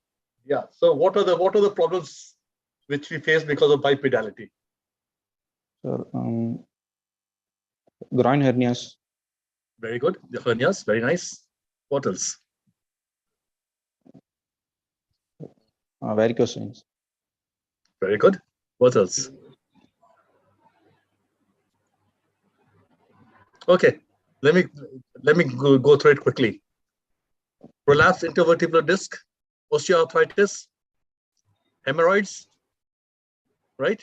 And yes, difficult childbirth. Yes, difficult childbirth, and of course, prolapsed uterus, right? Yes, sir. Okay. And inguinal hernias plus varicose veins. These are the costs we are paying for our bipedality. Why? What are the what are the changes which happen in the veins by just standing for a long time? Or what is the basic Okay. pathology of varicose? Ambulatory venous hypertension, sir. Yes. There is venous stasis and venous hypertension. Hypertension. These two are created by standing for long time. These are the pathology of So standing. Vikram, Yes, sir. in a human body, Yes, sir. where does the first venous valve seen from the heart? Right? You've got the IVC, you've got the SVC. So where in the IVC do you get the first valve? Do you have an idea? Anatomy? No, sir. It's the saphenous femoral. It's the saphenous femoral. Before that, there's no valve, right? Yes, sir. So all the pressure of the blood column is on the saphenous femoral. If that Okay, gives sir. way, it just goes down, right? Yes, sir. Right. IVC, there's no valve. Iliac veins, then there's no valve. Conform vein, there's no valve. Valve starts at the subfemoral junction or downwards. Saphenofemoral junction. Yes, yes. Till then it is a pure. Yes, sir. What is chronic venous insufficiency?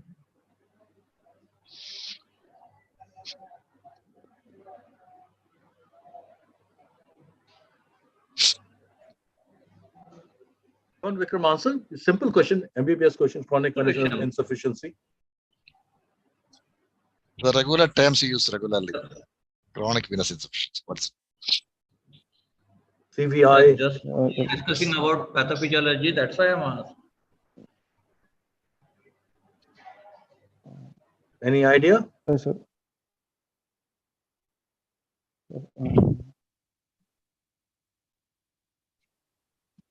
Okay, what is varicose veins sir. by definition? What is varicose veins by definition? So dilated, tortuous, elongated veins, more than 3 millimeter in diameter with a demonstrable reflection. Okay. What is saphenous? Because in PG exam, they will ask all these basic questions. Yes. What is saphenous? What is ankle flare? Sir, ankle flare What is is reticular? dermal veins seen above the ankle, sir, less than 0.5 mm in diameter. Okay, Dr. Vikram. Yes. Suppose, what is Gator's area? What is Gator's area? You have an idea? Yes, sir, it is area. above the medial malleolus in the lower part of the leg. Right. So why in varicose veins, why do you get ulcers at this point and not on the other side? You get it on the medial side. Yes, sir. You don't get on the lateral side, isn't it? Yes, sir. Any idea why this happens? Because look, Vikram, you got to say that you don't know so that I can give you the answer. I can't keep waiting for you. Yes. Right. Yes, sir. This happens because where is the great saphenous vein? It's on the medial side. Yes. So yes, sir. Do you have any vein on the lateral side? You don't. No. Nothing No, of this sort. So No, all sir. the column of the blood is on the medial side. Medial side. So the pressure will be on the medial side at the lowermost point, and that's the Gator's area. You get me? Yes, sir. Okay. So ask you what is saphenous varix? Say what is saphenous varix? Do you have an idea? Hmm?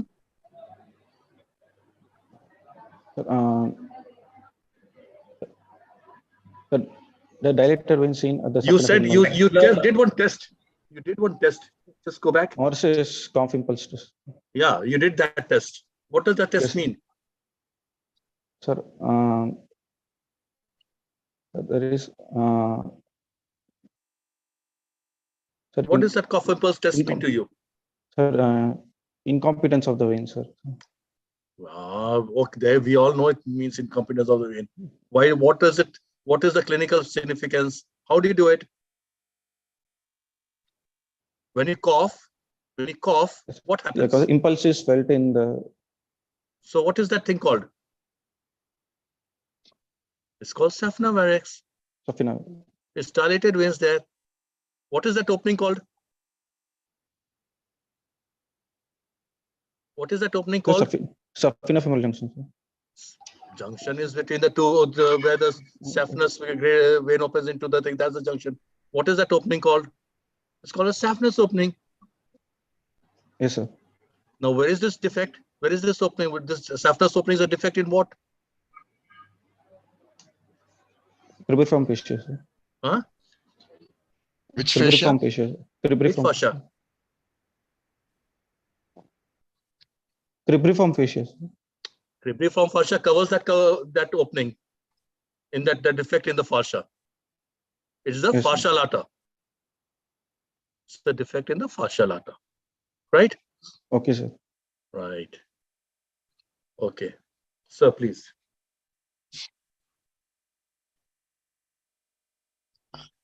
Okay.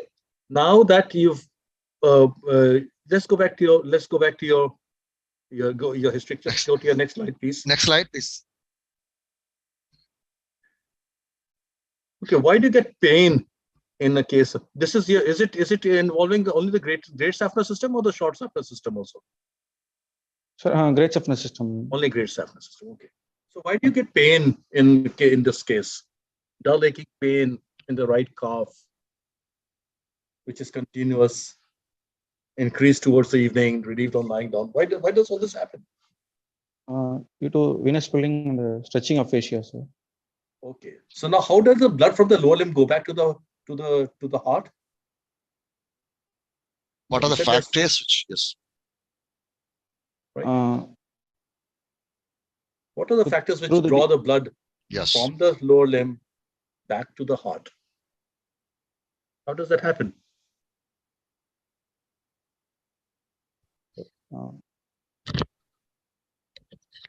Vikram, you got to study the basics. Because there's no pump there. The heart is pumping for the arteries. What is known as the second heart? Yes. What is called the second heart? Cough. Which one? Cough, sir. Huh? Cough. How can cough draw the blood up? Soleus. Yes. So you have the gastrosoleal pump, okay? Yes, the gastrocnemius soleal pump. That is one factor. There are three factors What basically. Else? What else? What else? Okay, I'll tell you what to avoid. If you don't know the answer, I'll give you the answer. Yes. Negative thoracic pressure. Okay, sir. Right?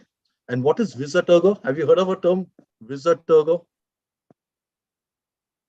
No. Sir. Okay. Well, now the vein and the artery are in a confined compartment, right? So when the artery expands, it presses onto the vein and pushes the blood up, right? Okay, sir. And there are valves, so the blood will keep on going up. So that is visa tergo, okay? Okay, sir. Right. So these are the four factors which keep the blood up. One is your peripheral heart, mostly by soleus, and something called by gastrocnemius. Then these valves, then the associated arteries which compresses, and the negative pressure during inspiration. So those are the four things which will draw the blood up. If anything is affected, there is stasis. Okay. Yes, what are the major systems of veins in the lower limb? Superficial, deep, perforator. What is perforator? Why is called so?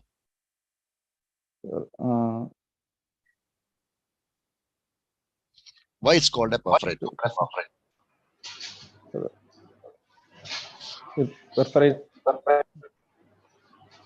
It perforates what? Deep fascia. You said, because you said there's a test to assess it. That's called Fagan's test. We look at the defect, the deep fascia. Okay. Then? Is anatomy of the venous system of the lower limb. Let's see. Give us the basic. How does the blood move from the foot down up to the femorals? So by great saphenous and short saphenous veins, sir. So you have the superficial system and the deep system. Superficial and deep systems. Sir. Right. Now let's go with the deep system first. What are the veins there? Yes. How the long surface vein is formed. Dorsal venous arch and medial marginal. Yes. Middle aspect of venous arch. Then what happens? How is it course?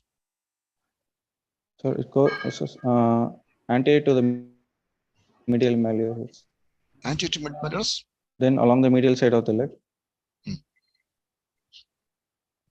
When in the knee, it is posteromedial, sir. Okay.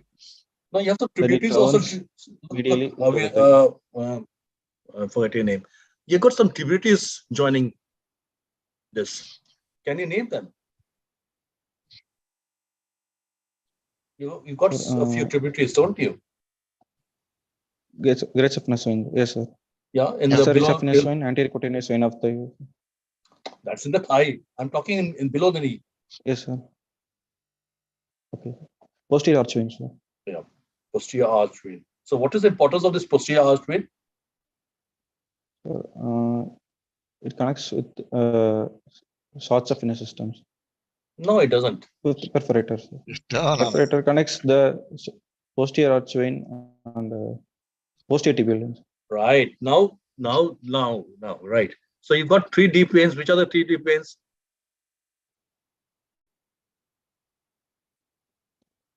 Which are the 3 deep veins in the leg?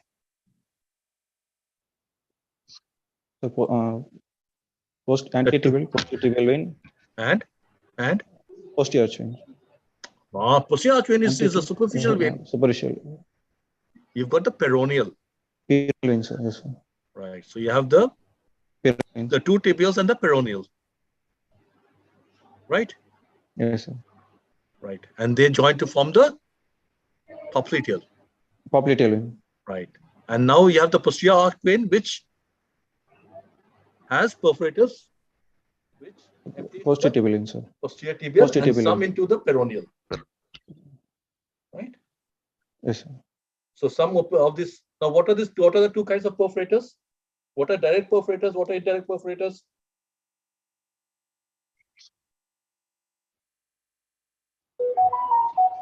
And why it's called so? Indirect. Yes. Come on. To the muscle.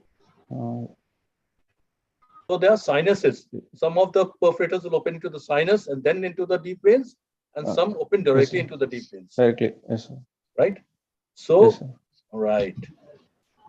So it is the direct perforators which cause this varicose. Indirect perforators don't, because they've got this sinuses which can expand to hold the pressure. Right?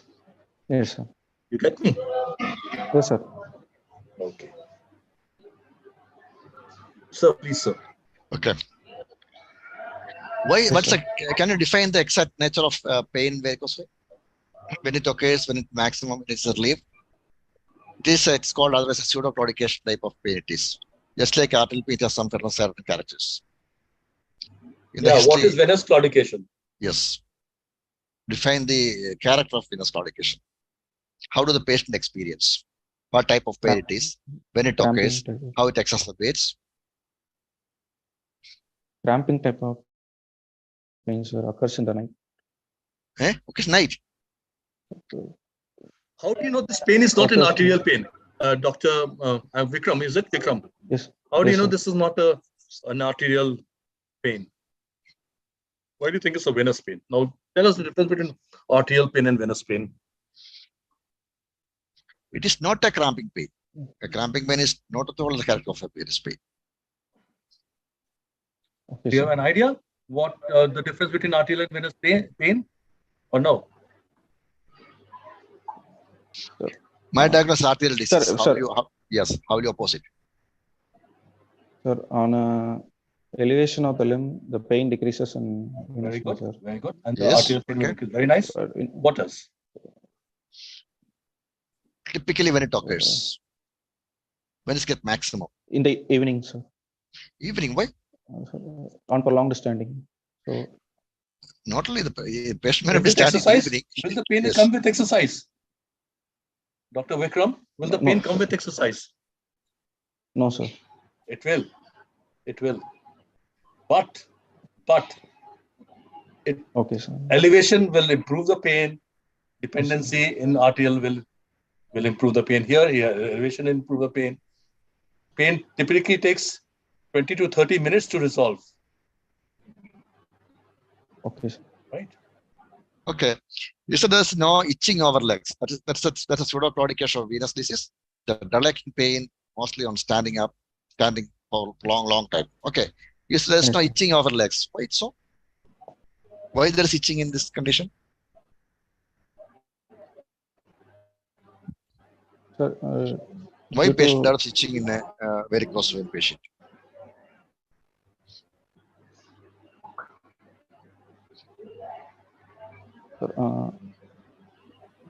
due to the sclerosis. Sir.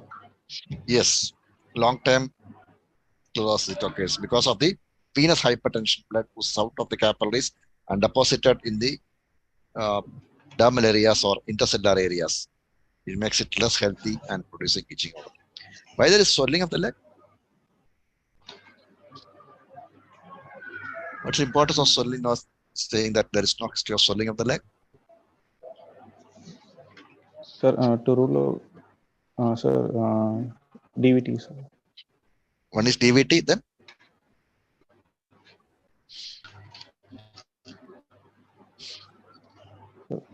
Uh, there was a term discussed earlier.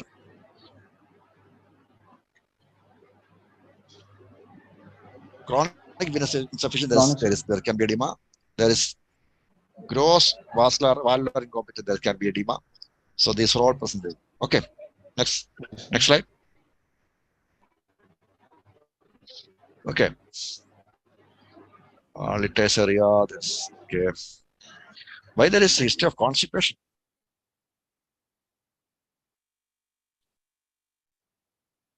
Vikram, yes, sir, you said there is constipation. constipation, yes, sir. Yeah. Why there is, what's the importance of constipation?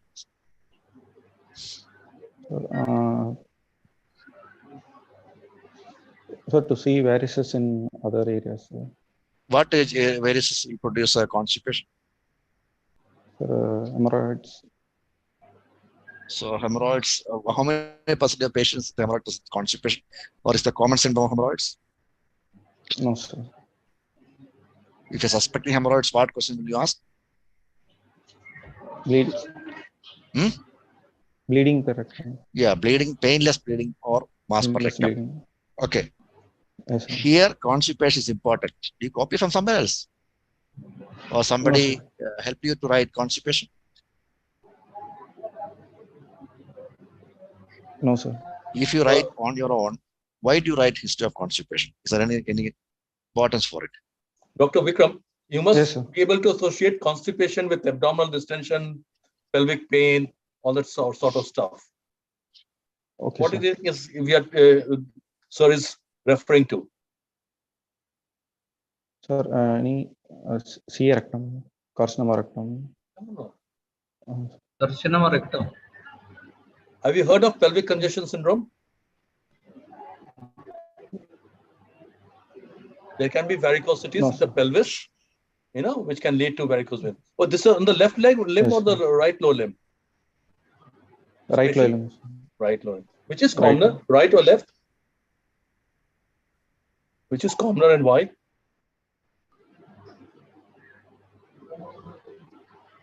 No, Vikram? sir. Yes, it's the left which is commoner. Okay, sir. Because of what is known as May-Thurner syndrome. Not heard of it. What is so peculiar about the anatomy of the left side vein compared to the right side vein? Vikram, have you prepared this for this presentation or not? Yes, sir. You have. Yeah, but it's not up to So Mark. What is May-Thurner syndrome? Any idea? No, sir. So, do you know the bifurcation of aorta and IVC? Yes, sir. Yes. What are the branches of IVC? What is how IVC bifurcates? The aorta is on the left side and the IVC is on the right side. Yes. Which is anterior, which is posterior? On the bifurcated side?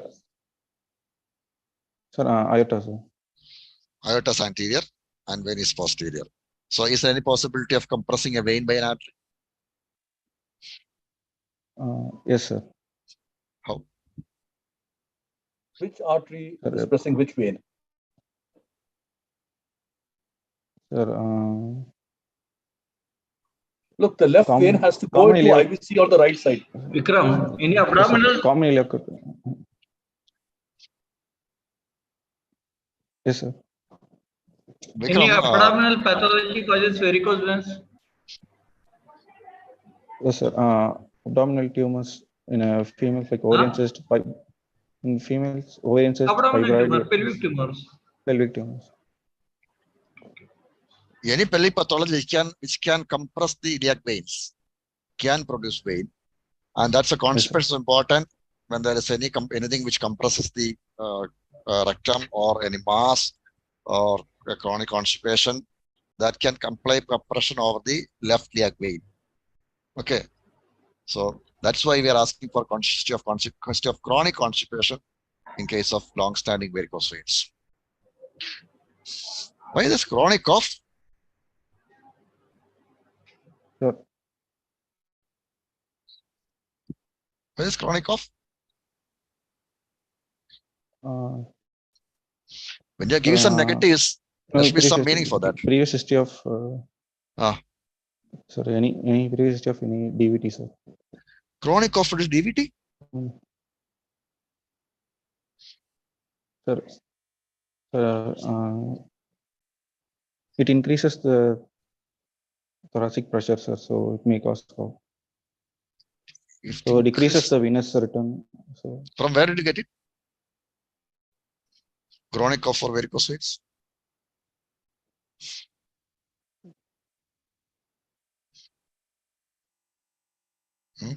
No, sir.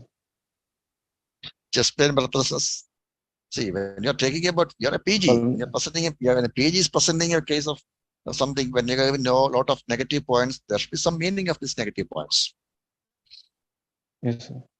But still, you have omitted testing also. Chronic bedridden is not there.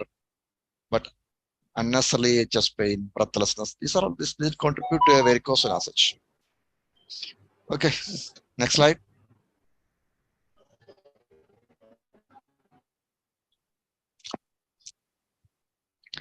Which chronic drug they can produce very important here?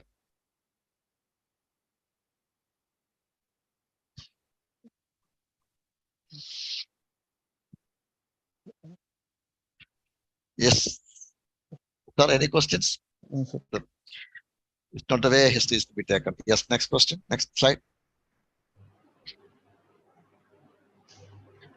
Yes. Okay. Okay. Examination part. Okay.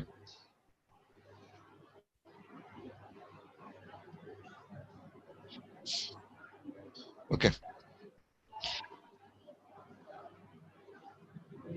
Yes. Next.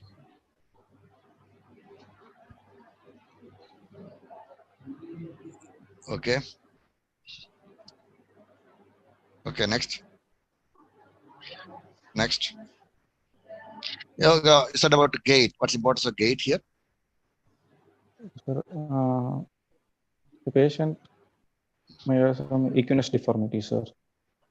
So Any ulcer here? No history of any ulcer, sir. So is it a gait abnormality, the equinus deformity without an ulcer? Sir, he can develop any equinus deformity without an ulcer? Or why there is equinus deformity in a varicose vein? Sir, due to pain, the patient tends to walk in the forefoot, sir. Yes. So the Achilles tendon gets contracted. Due to pain of the ulcer. Yes, it is sir. not due to pain of the varicose vein, due to pain of a long-standing non-healing ulcer of varicosity. Patient changes the attitude gait, he develops equinus deformity. Here there is no ulcer, young patient, short and varicose vein. How can they develop a difference in gait? Yes, sir. Or any other significance? Any other significance? It's acceptable if we give 1 point. There's a gait abnormality even without an ulcer. Can you give me the answer? Congenital conditions there may be. What congenital condition? What congenital walking abnormality is associated with varicose? Kasaba-Milk syndrome. No. It's a flat foot. If the patient has a long-standing flat foot, there's high chance of developing varicose. Otherwise, nothing else. Yes, sir. Okay. Yes. The next. Yes, Okay. Falford. Yeah, please. Sir. Next.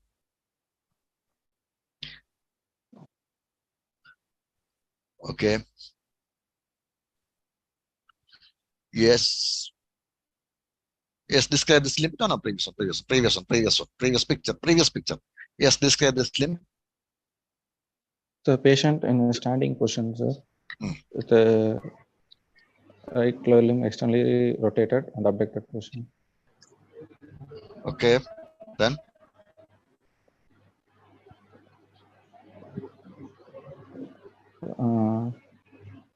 There's dilated veins over the medial side of the leg, starting above the medial malleolus, Hmm. and over the medial side of the leg. And the knee is posteromedial, sir. okay.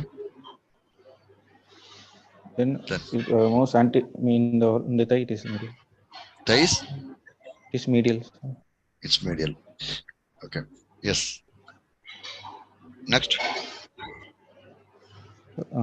No scars or ulcers or pigmentation, sir. No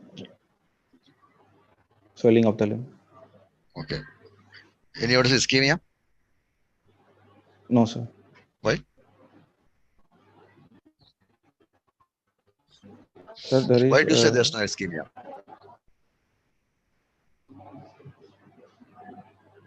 Sir,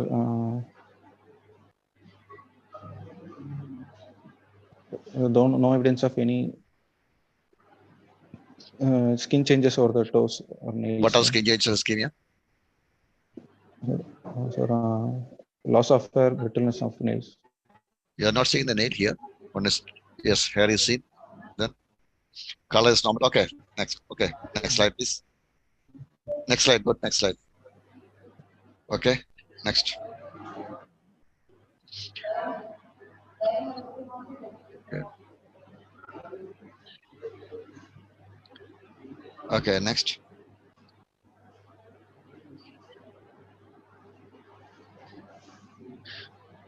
What is, how will you do a Brody tendon test one? Sir, after getting consent from the patient. Already got the consent. Patient is exposed from umbilicus to foot, sir. Okay. Ask the patient to mate supine. Ask the patient to mate supine, sir, and elevate the limb. Okay. Then, why you're elevating? Occlusion. Why you're elevating? To empty the veins, sir. Okay. Then occlude at the saphenofemoral junction. How will you occlude it? How will you identify the junction? 4 centimeter below and lateral to the pubic tubercle. Then? Sir, tonic is tied at the level. Okay. Sir, and I asked the patient to stand, sir. Then the tonic Vikram, may I just interrupt you? Yes, may I just interrupt you? Instead of just saying that tonic is tied, your basic aim is to occlude the saphenofemoral junction. Occlude the saphenofemoral junction. So you just say, I will occlude the saphenofemoral. It can be done by either a finger pressure or by a tonic. Okay, whatever it is. So the right answer would be just, I would occlude the saphenofemoral junction. Yes, sir. Some example for your finger or some example for the tonic. Okay, fine. Then what will you do? Then I will ask the patient to stand, sir. Yes. Then I will release the occluding finger. The veins. No, you will not. Hang on. You will not occlude the occluding finger at once. You will make the patient stand and then see whether it's filling from below upwards or when you release from above downwards. Right? That's the thing. Yes, sir. If it's filling from below upwards, what's your preference?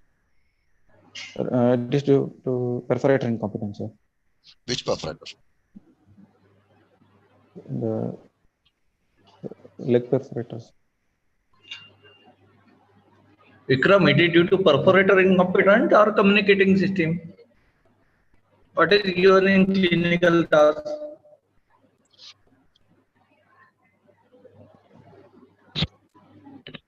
It is due to perforator It is due to incompetence. communicating system. Okay, sir. Okay, proceed.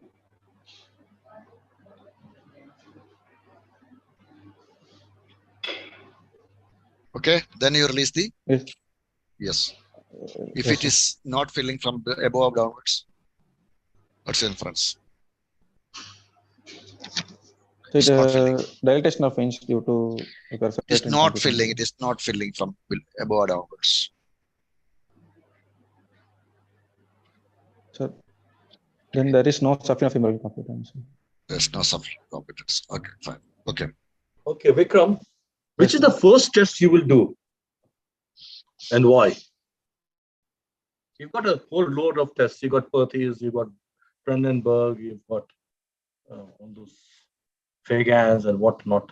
Which is the first test and most important which you do before you proceed to other tests, and why? Any idea?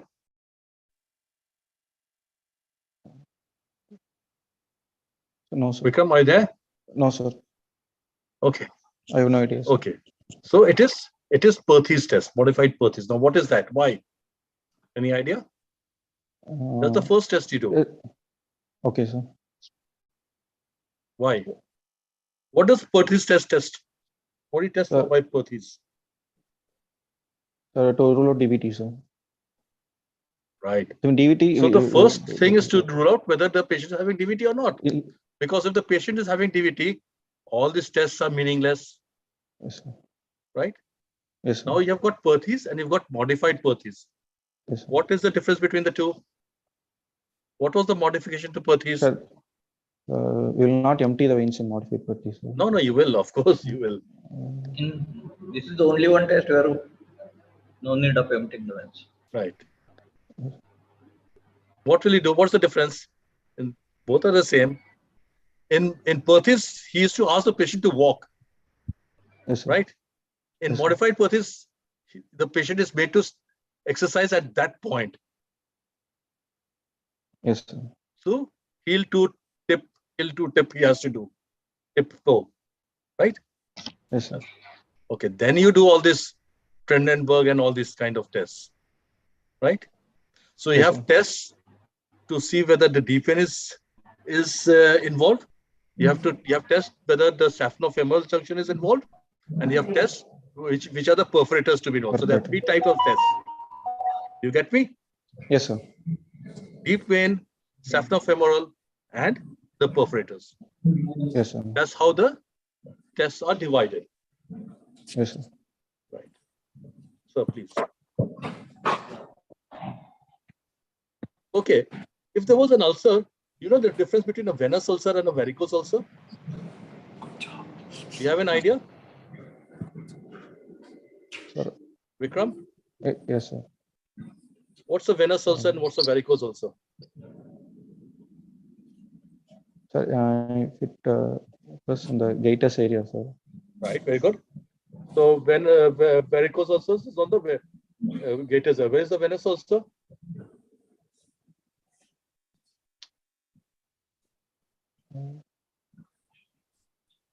It can be on either side, okay? Usually anterior, okay. What else?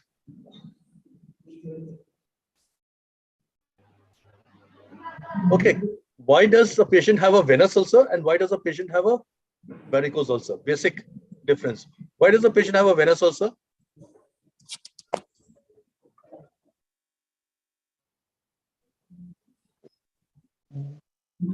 I think you'll have to go back and study. I can't tell you to keep on. A venous ulcer is because of incompetency in the deep vein. When there's a thrombus and it gets recanalized, the walls get damaged, and you get a venous ulcer. So the venous ulcer is deeper to the deep fascia. A varicose ulcer is superficial to the fascia. You get me? Yes, sir. So because the venous also is deeper, they are painful. Varicose also are painless, all that kind of thing. You'll have to go and read. Yes, sir. So, okay, how will you manage this patient now? Now that let's go to the management basics. How will you manage this patient? What will you do? You've got this young fellow. Yes, sir. Young fellow, C2 I will, lesion. No, also. sir, I will, Yeah. Yes, sir. First, I will confirm my diagnosis by doing a duplex scan, sir. Okay. Then I will do basic investigations. I complete hemogram. No, why do you want to do that? Sir, Right. to see the Will you go for incompetence of the aggressive vulture. management of a C2 lesion, young patient? You've done No, an sir. ultrasound Doppler. Yes, sir. You found out, okay, these are the. Then you straight away go in for investigations. You want to go in for surgery? So, For an uncomplicated C2 lesion, will you go for a surgery? no, sir. Then what will you do? I'll do graded elastic compression bandage. Okay. What do you mean by graded compressive? Sir, the pressure will be more to in the How much ankle. pressure it will apply? 35 to 40 mm. 40. What's the compartment pressure of the limb? It's a normal compartment pressure. 40 would be what? Grade 3, grade 2. What level would that be? That would be grade 3. 3, sir. That is given for when the patient has recovered from severe ulcerations, dermatosclerosis, atrophy blanche. What is atrophy blanche? Dermal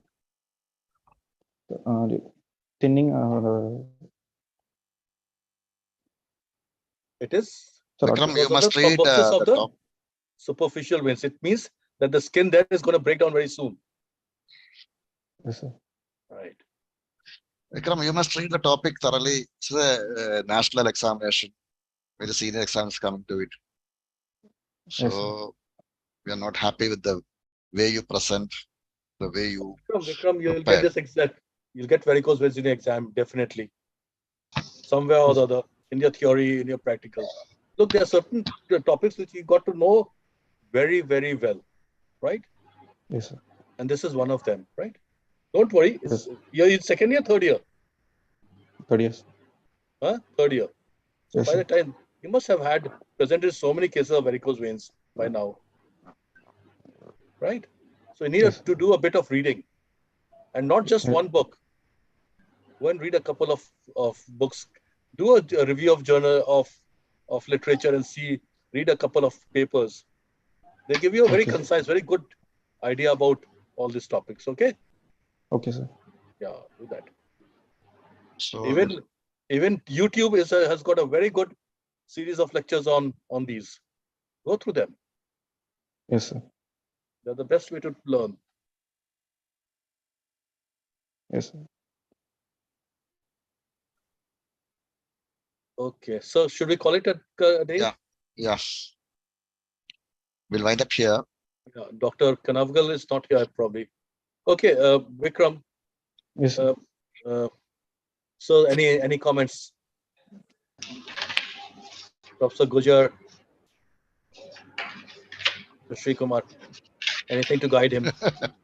Yes, what I suggest is you should read the basics of surgery and basics of anatomy of these topics. There are only 10-15 topics just meant for cases. Exactly. Be thorough about it. Varicose is a very common case and it is commonly available. So for any exam, there are short case and long cases will be there.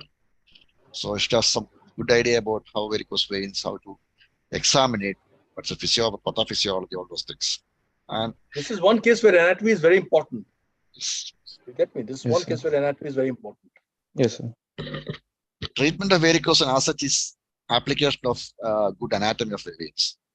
You should know where the vein is involved to identify, you should treat the good anatomy aspects. So don't worry about it, but you have time to go before the exam. So read bit more and be confident about it also. Yes, sir. Repeat reading only make you confident. So you should be a little more confident presenting on it. Examiners are here to make you comfortable and make you pass the exam. We are not here to fight against you.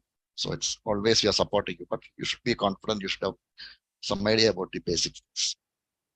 So don't worry about today, but Yes. this is something which help you to read, promote you to read more on these topics. And always, at least one case per week you should present now. Okay, in your Yes. unit. Or Yes. so still there is many scopes to improve. Yes. Okay. Okay, thank you. Kailash, sir, your comments, sir. Sir, you're muted, sir. I'm sorry. Yes, sir. I agree with all the faculty, and little bit of more brushing up on this topic will make you more comfortable. And this is a very common topic which comes in the exam, and it's much more to conventional surgeries and the recent advances in the varicose vein. So that's the point I would like to emphasize upon.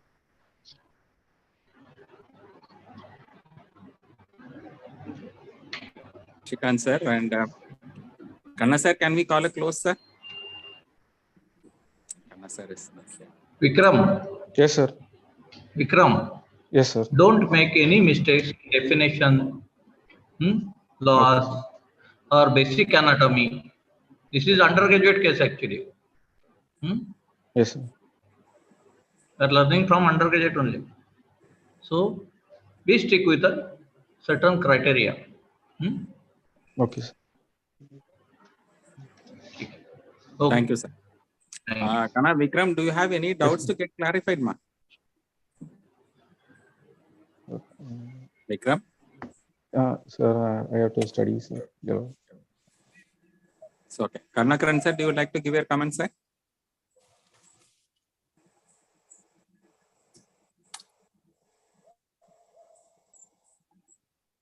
Karnakaran, sir? Okay, I think he's not here. So with the permission of the faculty, we thank all the faculty for your time and both the students for participating here. Definitely, it is a learning experience for students as well as the faculty. There are always avenues to improve upon. The earlier you catch hold of the right path of growing up, then things become easier. I thank all the faculty, Dr. Shrikmar sir, Nishikant sir, and Kailash sir, and our own faculty, Kanna sir, Sahai sir, Karnakaran sir, and others who have stayed with us till this evening, late evening, for making this session a good success. We will look forward for another Friday session. Good night, everyone. Good night. Permission of the faculty. Good night. All the session are Thank you, closed. sir. Thank you, sir. Bye. Good night. Bye. Thank you.